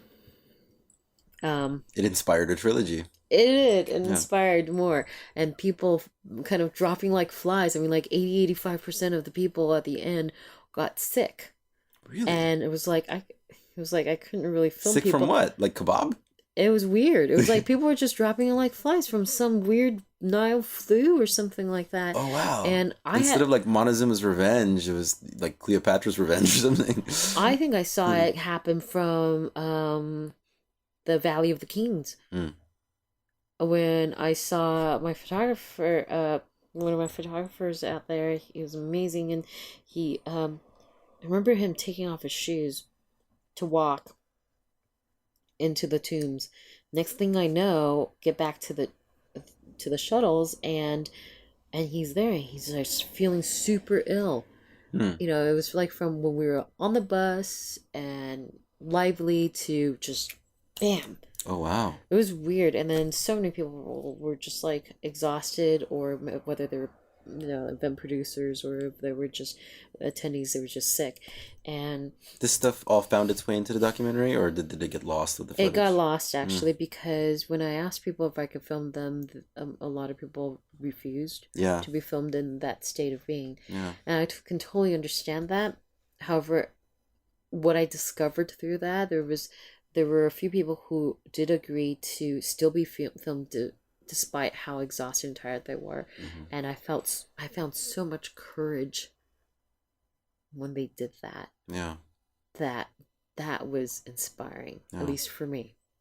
Absolutely. So So yeah. you come back, you've lost a bunch of footage because the cameras got stolen. How does that shift into a trilogy? the discovery was really more of, this is I'm trying to address and attack too big of a topic, probably.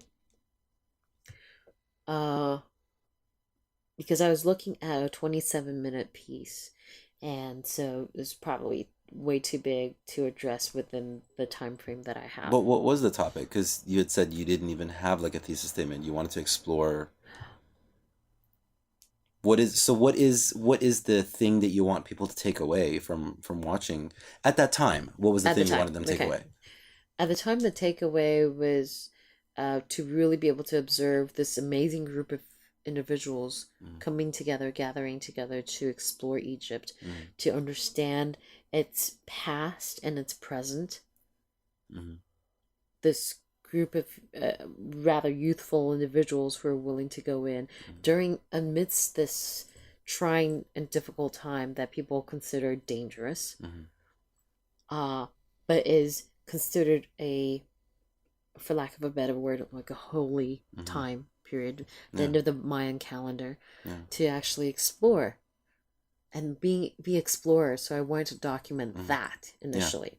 But then after a lot of your stuff got stolen, and you come back and you decide that you want to tell another story, a greater part of the story, which is what leads you to making it a trilogy. Yes, and then that was more of going into other festivals and starting to collect more interviews, because the people that I had wanted interviews with, the people that I wanted interviews with weren't all available. So how am I going to continue and finish my documentary? And it was really going to other events and festivals, and then finding people and asking them questions about what their dreams were. What kind of people were you looking for? Anybody. You're just walking around, you're like, you with the Native American headdress, come here. Sometimes, but sometimes it's more of, okay, we've had a minor conversation and I just feel like asking you, would you like Yeah. to leave? Can I film you for a bit? Yeah, exactly. Some people are willing and some people aren't. So do you still at this point, like, are you just pressing forward without having a clear vision of what the end of this thing is going to be?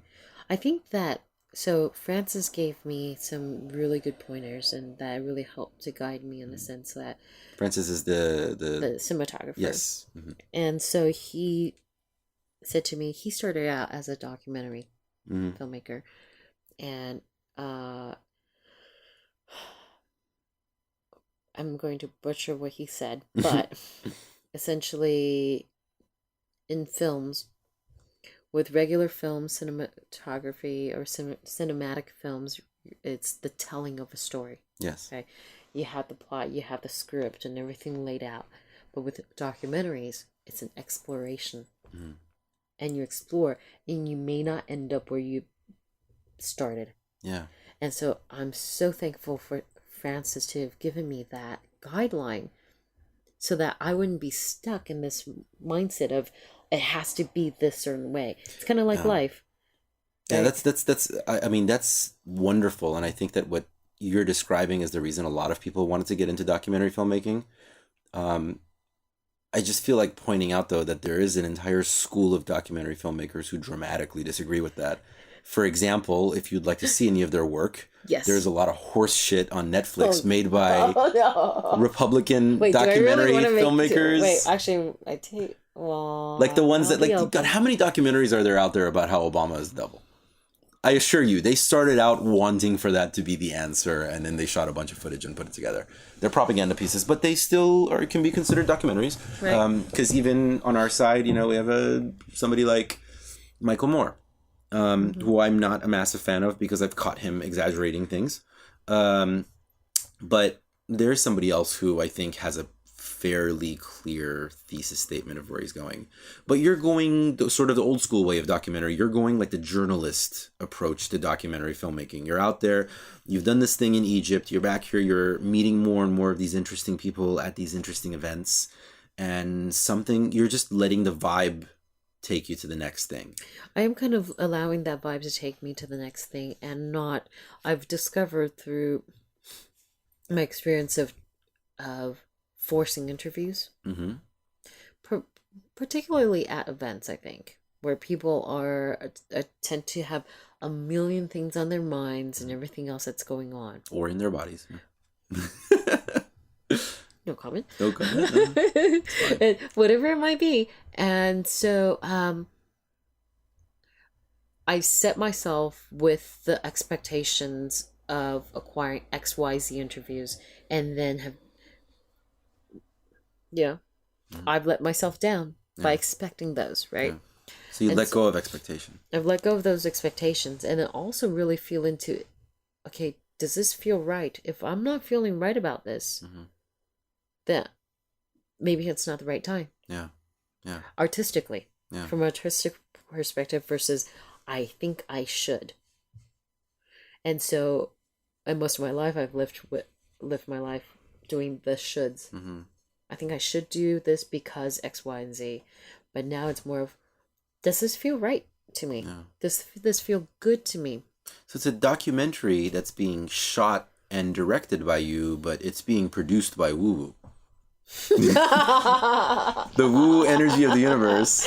It's being produced by the woo Yeah. energy of the universe Yeah. mutually. And also, for instance, if I asked you, would you be willing to leave an inspirational message to your future self? Absolutely. I am a publicity whore. I will do anything, anytime. Awesome. Perfect. For this. So I'm here this weekend. What made you decide it has to be a trilogy? I sat there one day and I realized that it really is kind of three separate things I'm working on. I'm asking people, what are your dreams? What dreams do you have?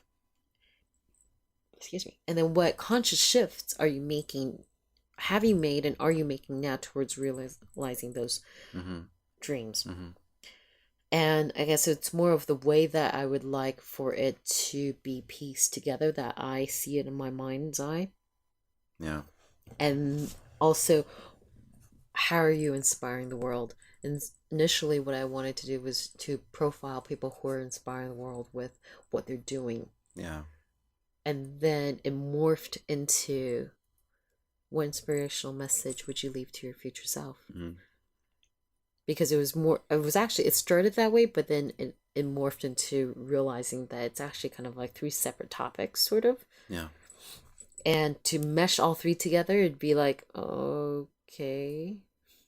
But at the same time, it's part of my paradigm, and it's part of my journey. And this is, very realistically, it is my story. I do debate with myself sometimes of how much control I want to have over the outcome.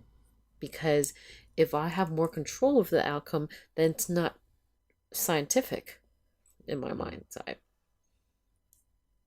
But if I let it just roam and be free, then it's just like, oh, whatever happens, happens. So to your point of what is the thesis, I'm focusing on the thesis presently being, what inspirational message would you leave to your future self? And utilizing that as a catalyst to discover more. An exploration of multiple things.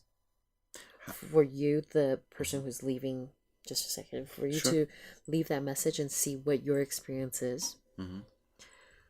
Thereafter, when I send it back to you to see what your experience is then, if it is indeed what you needed then as an experiment for me, to see on a broader scale or wide range of broad scope of people, what percentage of people who do leave messages, who do receive it and, respond back, that's exactly what they need.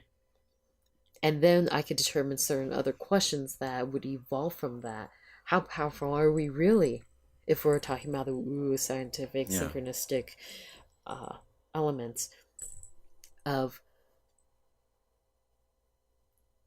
something in my mind is the choices that we make in our lives. We tend to look back and go, did I make a good choice? Was that the right choice? What if every choice that we make is always the right choice, and everything that happens to us is always the right thing that happens to us, the perfect thing that leads us to where we're supposed to be? I wouldn't be where I am today had I not lost my job. Yeah. I am so much happier today and so much more authentically me, more me than I've ever been in my life. Yeah. I love acting. I love being on stage. It's so much fun, right? But I want to be able to be me each and every day. I'm tired of acting like someone else, what someone else would like to see me as. Yeah, you want to act on stage, not while you're walking around in normal life. Yeah, exactly. Failing forward is what my creative partner calls it. Failing forward. It's actually the name of his next album, pretty soon to be dropped. Check out KillCRay at twitter.com. Wait, we do random shameless plug. Right. Please do the plug all over again. Sure. Well, it's, this stuff will be all over the place. But, that's true, but we still need the proper plug. My creative partner's name is KillCRay. You can find him at KillCRay on Twitter. Can you spell KillCRay? Yeah, Kill, the letter CREY. Yes, and his next album is called Failing Forward, which is a topic that we discuss quite a bit on our other podcast. What's your other? Crappy Awesome. Oh, yeah. I didn't know you had more than one podcast going on. Yeah, well, that one I've been co-hosting for 3 years, over 3 years. Really? Now. Yeah. This one is brand new. This is episode 3 that you're going to be on. This is scary. Yeah. And it's If I do end up getting sued by my own company, I need support. Any attorneys, please let me know. I will be happy to share all that with my 25 million listeners, which I will no doubtedly have in a week. Actually, I have no money for them to sue, so... Well, I mean, that was going to be my question. You don't mind, such a personal question. It is a really personal question. Yes, go ahead. But I'm going to ask anyway. Go ahead. How the fuck are you paying your rent, since you're not working right now and you're making a documentary? Working, actually. Oh, what are you doing? I'm a life coach. Oh, that's full-time. I'm an emerging leader coach. That's beautiful. You're doing the full-time life coach thing. That's awesome. So I don't obviously get a lot, but I am still, because I'm in the midst of expanding my business and expanding my horizons and attracting new clients. How many hours a week does that take up for you? It really varies. I will admit I've been lazy. So per week, maybe 20. I could be doing a lot more to amplify that, of course, but I am also adopting this new, I guess, ideology or methodology of not pressing certain things, of it's funny, kind of being the flow and yet also going with the flow at the same time. Yeah. Doing the things that I feel really called to do, such as leading and facilitating workshops. I facilitate Tribe Circle. I facilitate You, Magical Manifestor You, and Art of Self-Love. Yeah. I'm really fortunate to be able to be facilitating workshops in California and also now in Taiwan. Yay. That's what you were doing back in, because we spoke on the phone for like an hour while you were back home. Was it an hour? Yeah. I felt like it was 2.5. Was it like 2? It might have been. Yeah. I don't know. You were the one paying for it, so. It was great. Yeah. Great convo. It's not boring, huh? It felt like, I'm just kidding. No, it was so good. Yes, it was so good that time passed. And then somebody else had asked me earlier, like, I'm like, oh yeah, we talked for, oh wait, it wasn't plenty. Wow. Well, we started talking about DMT, and then when you start that conversation, you end up going on for another hour and a half. all kinds of Yeah. exactly. Yeah. I think we should have that conversation again sometime. We shall. But where were we? Life coaching. The reason, by the way, I was asking is because it's the same question that I have as a working artist, as I'm sure anybody out there has about, hey, I want to go do something awesome with my life, but how am I going to pay my rent? And you answered it. It looks like you have an occupation where you make your own hours. Well, that's also part of the reason why I decided to pursue coaching, was also because at the time I was looking for an opportunity, a job where allowed me to travel. A lot of us in our community want to travel, right? Yes. I've been really fortunate with all of my tech jobs to be able to travel all over the world. I think that I've willed that into my scope of opportunity. Yeah. And that I worked in sales jobs. Of course, I worked my ass off and then some. And it wasn't until later towards the end when I really decided to really experience the places that I was visiting for work. But for this, I was focusing on coaching. I could be anywhere I could coach people, because most of my sessions are over the phone, or else they're VIP in-person sessions. So where I am spending like 4 or 5 hours with someone. But other than that, it can be more, just depending on what's feasible. But for coaching sessions is usually an hour or so via phone. And I prefer the phone because on the phone, we're not having this eye-to-eye contact. People have an opportunity, my clients have an opportunity to be themselves and just be real, be really authentic, and not feel judged because there's somebody in front of them, like a therapy session, right? Interesting, yeah. And it allows people to just think a little bit more, doodle if they need to, whatever it is. But That's fascinating. I totally go the opposite direction when Really? I'm looking to talk to somebody. really Yeah, even if I'm in a sort of a coach mentor position, interesting. if I can do it in person, I prefer that. But that's really fascinating what you're describing, because you're taking into account factors that I may not have been taking. There are things that are happening, like there's this person sitting in front of you that you don't know. Is it a male? Is it a female? Are you intimidated by them? Are you attracted to them? Like there's all these things that you're removing from the equation by making it Absolutely. a phone conversation. Exactly. And that's the whole reason for that, because then all of these judgments are out of the way Yeah. for my client and for me. Even though if it's in person, I'm just focused. It's like this interview, I'm all over the place. I can be, and I am all over the place in my own personal life. But Yes. when I'm with a client, though, because my focus is on them, it's not on me. On me, then I'm kind of like, I'll lead you in all sorts of rabbit holes, right? Yeah. With them, it's kind of like how you're keeping me on track with a certain flow.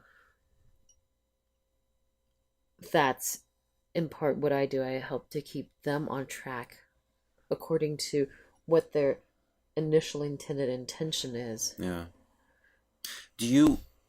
Where do the majority of your new clients come from?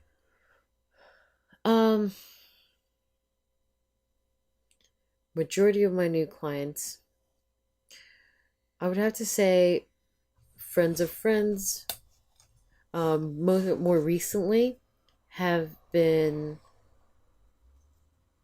kind of like sort of acquaintances. I want to say sort of acquaintances, they're more acquaintances. Yeah. And Yeah. so it's really that. And so I realized the importance of my getting myself out there. Yeah, I have another friend who was doing coaching, and she stopped doing it because she said it was very successful. So people would kind of really figure out what they want to do and then be done, and you have to constantly keep chasing after the next client. So there's that, right? But then there's also the part of, so yes, there are some clients, and I've definitely been there where it's like, I want to help somebody. I want to be an assisting or an assistant to that transformation. You want to assist their transformation? I think that there's two ways of looking at that. One is we're always working to, as a coach, we're working to transition them out of working with us realistically. Yeah. how quickly does that happen? I can do that in one session. I think I can do that in one session. I've experienced doing that a lot, where people are like, "Oh, great, I'm done. I'm good. I'm good. Thanks. 3 sessions. I'm done." Right. And so, but then there's the other philosophy in coaching where it takes time to adopt a certain habit, Yes. right, or to replace one habit with another. And so initially we can be like, yeah, I know exactly what to do. I don't need this person or this support anymore. Yeah. I can go do it. And there's some people who can do that. And there's some people who will be like, yes, and then dip right back into whatever is the norm for them. So whatever works for whomever. I'm more about, if it helps you, great. If you feel like you've gotten to where you would like to go, awesome. As a coach, my thing is more of, how can I be of a service? As a friend. Yeah. And sometimes that's part of the difficult part, where it's like, you know someone and you care about them. It's like, oh, I care about you. You're like a friend.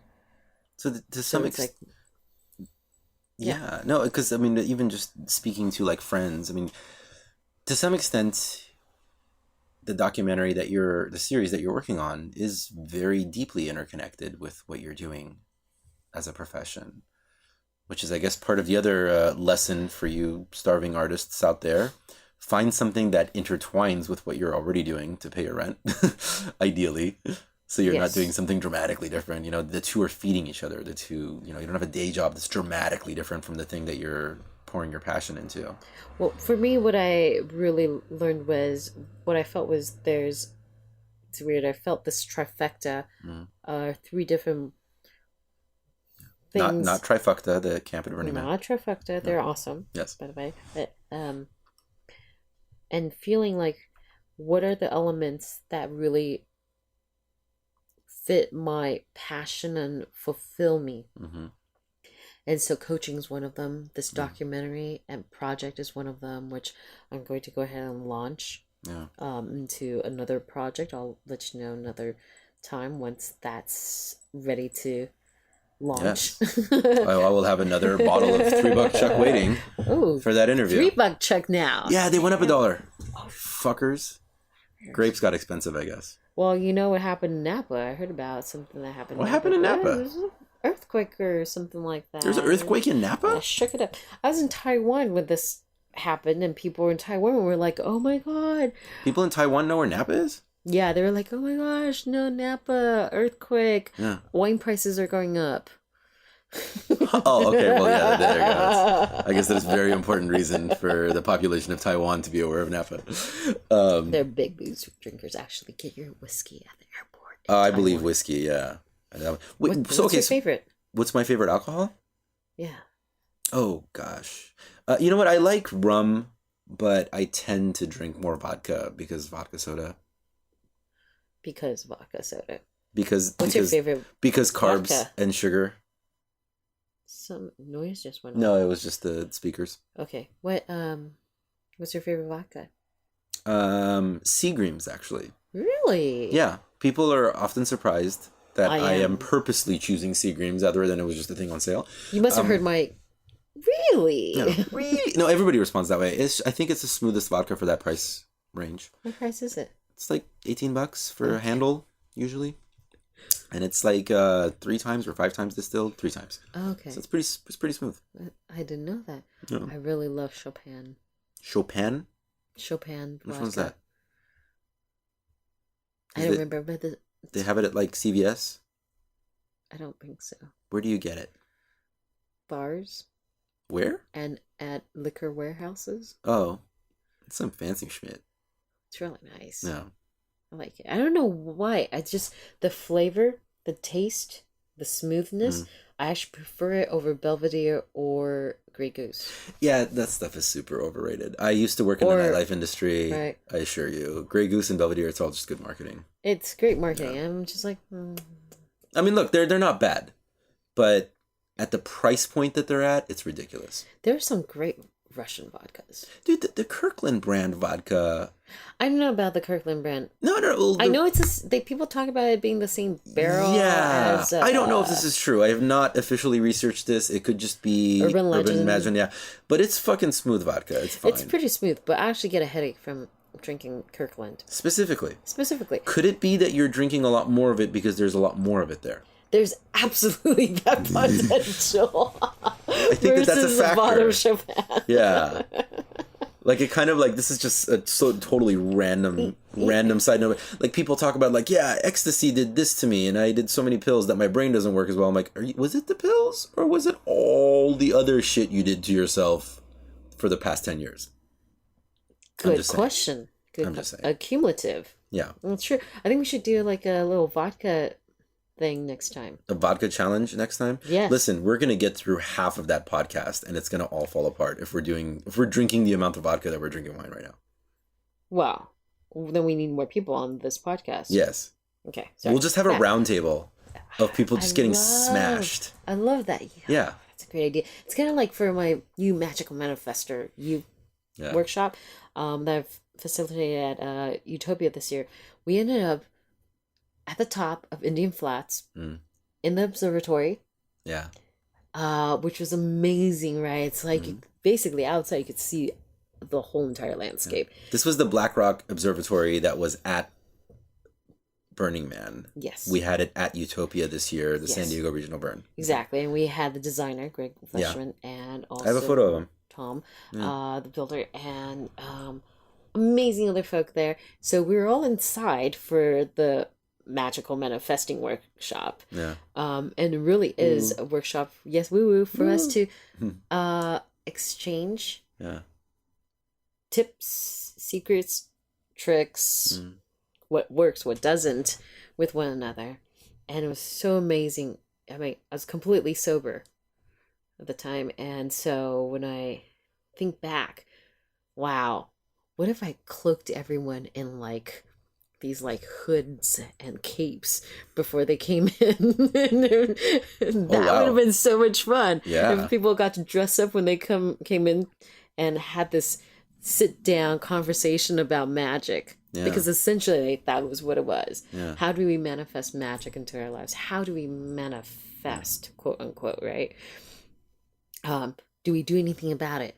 Is it just a thought? Can we just wish and will it into our existence? Or do we actually actively pursue it with determination and intention, which is essentially what we really focused on. And we covered so many areas from scientific to spiritual to practical. It's beautiful.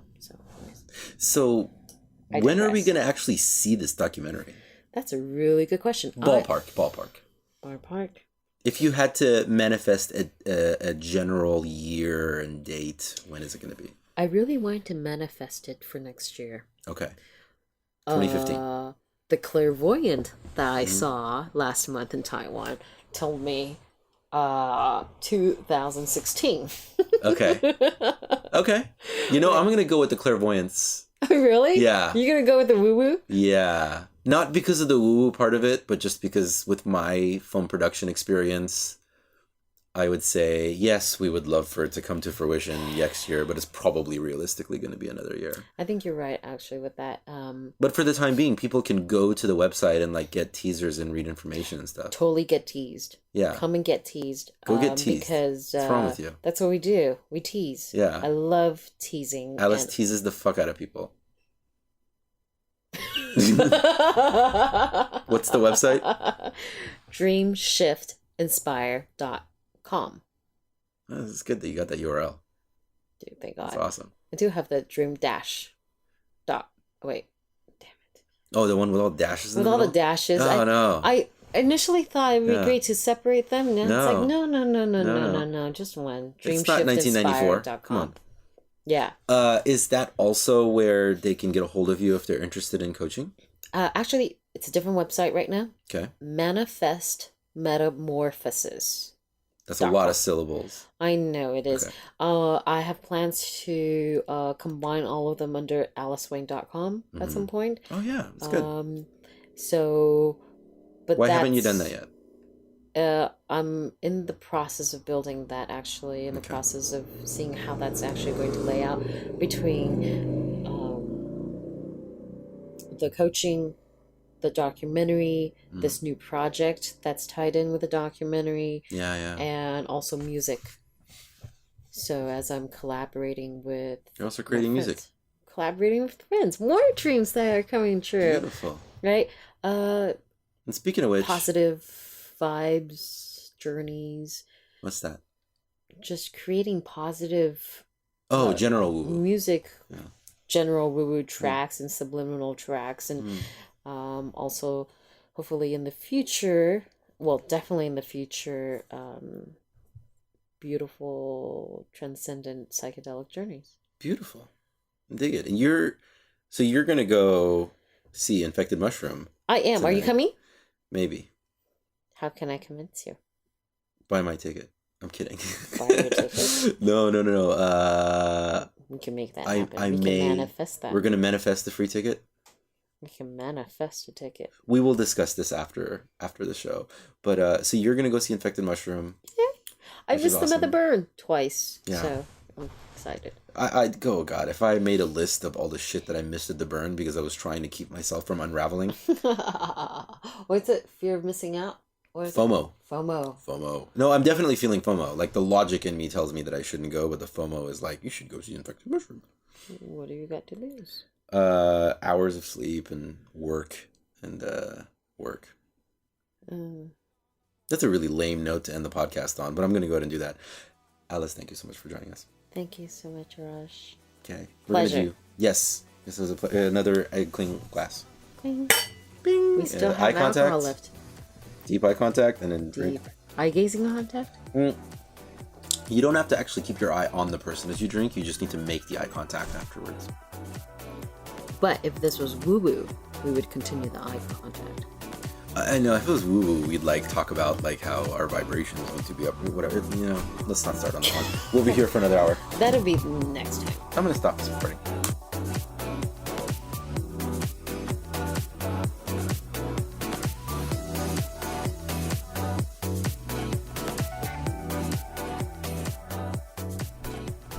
All right, well, there you have it.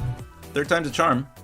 Well, I don't know. I mean, it was charming as hell, I guess. That's basically what that was. You can tweet me directly at Mr. Arash. That's MRARASH. And when discussing the show, please do use the hashtag Burner Podcast. Help us build some momentum here, get some more listeners, and in turn make the show a little bit better by having more participation from all of you beautiful people. That tune you heard during the break, it's the same one from Duckman. Make sure you look up Duckman on SoundCloud. If you Google Duckman San Diego, that'll come up. Duckman is an amazing producer, and we love him, and thank you so much for letting me just rampage through your music and use whatever the fuck I want on the show. This episode is produced by Meg King. If you have questions or suggestions for future guests, shoot them over to Meg King. She is on Twitter at @MegKing. I was about to say .com. My God, that was sad. Our online editor is Alpi. She writes and curates the blog and can be reached at burnerpodcast@gmail.com. Or you could tweet her at burner_podcast. Make sure you remember that underscore, because at Burner Podcast was taken up by some weird rock label in Australia that I can't email, by the way. They don't have an email address listed. You have to call them, and I don't know how to use a phone. Or you can use the contact form, by the way, if you have any questions for any of us and don't feel like doing the whole Twittery and the facey spacey stuff. Go to burnerpodcast.com, and there's a contact page there. I swear to God, you can just go through right there. The Burner Podcast theme song is America's Horse with No Name, remix produced by Joman. Check out his stuff at soundcloud.com/DJ Joman, Joman. Hope you'll join us next time. We release new episodes on the first and third Wednesdays of the month at some point during the day. If you once you complain enough, I will set a set time. But for now, it's at some point during the day. Which I learned recently, by the way. Wednesday is named after Odin. It's pretty cool, like that. So anyway, till next time, love and light and all that other crap. Good night.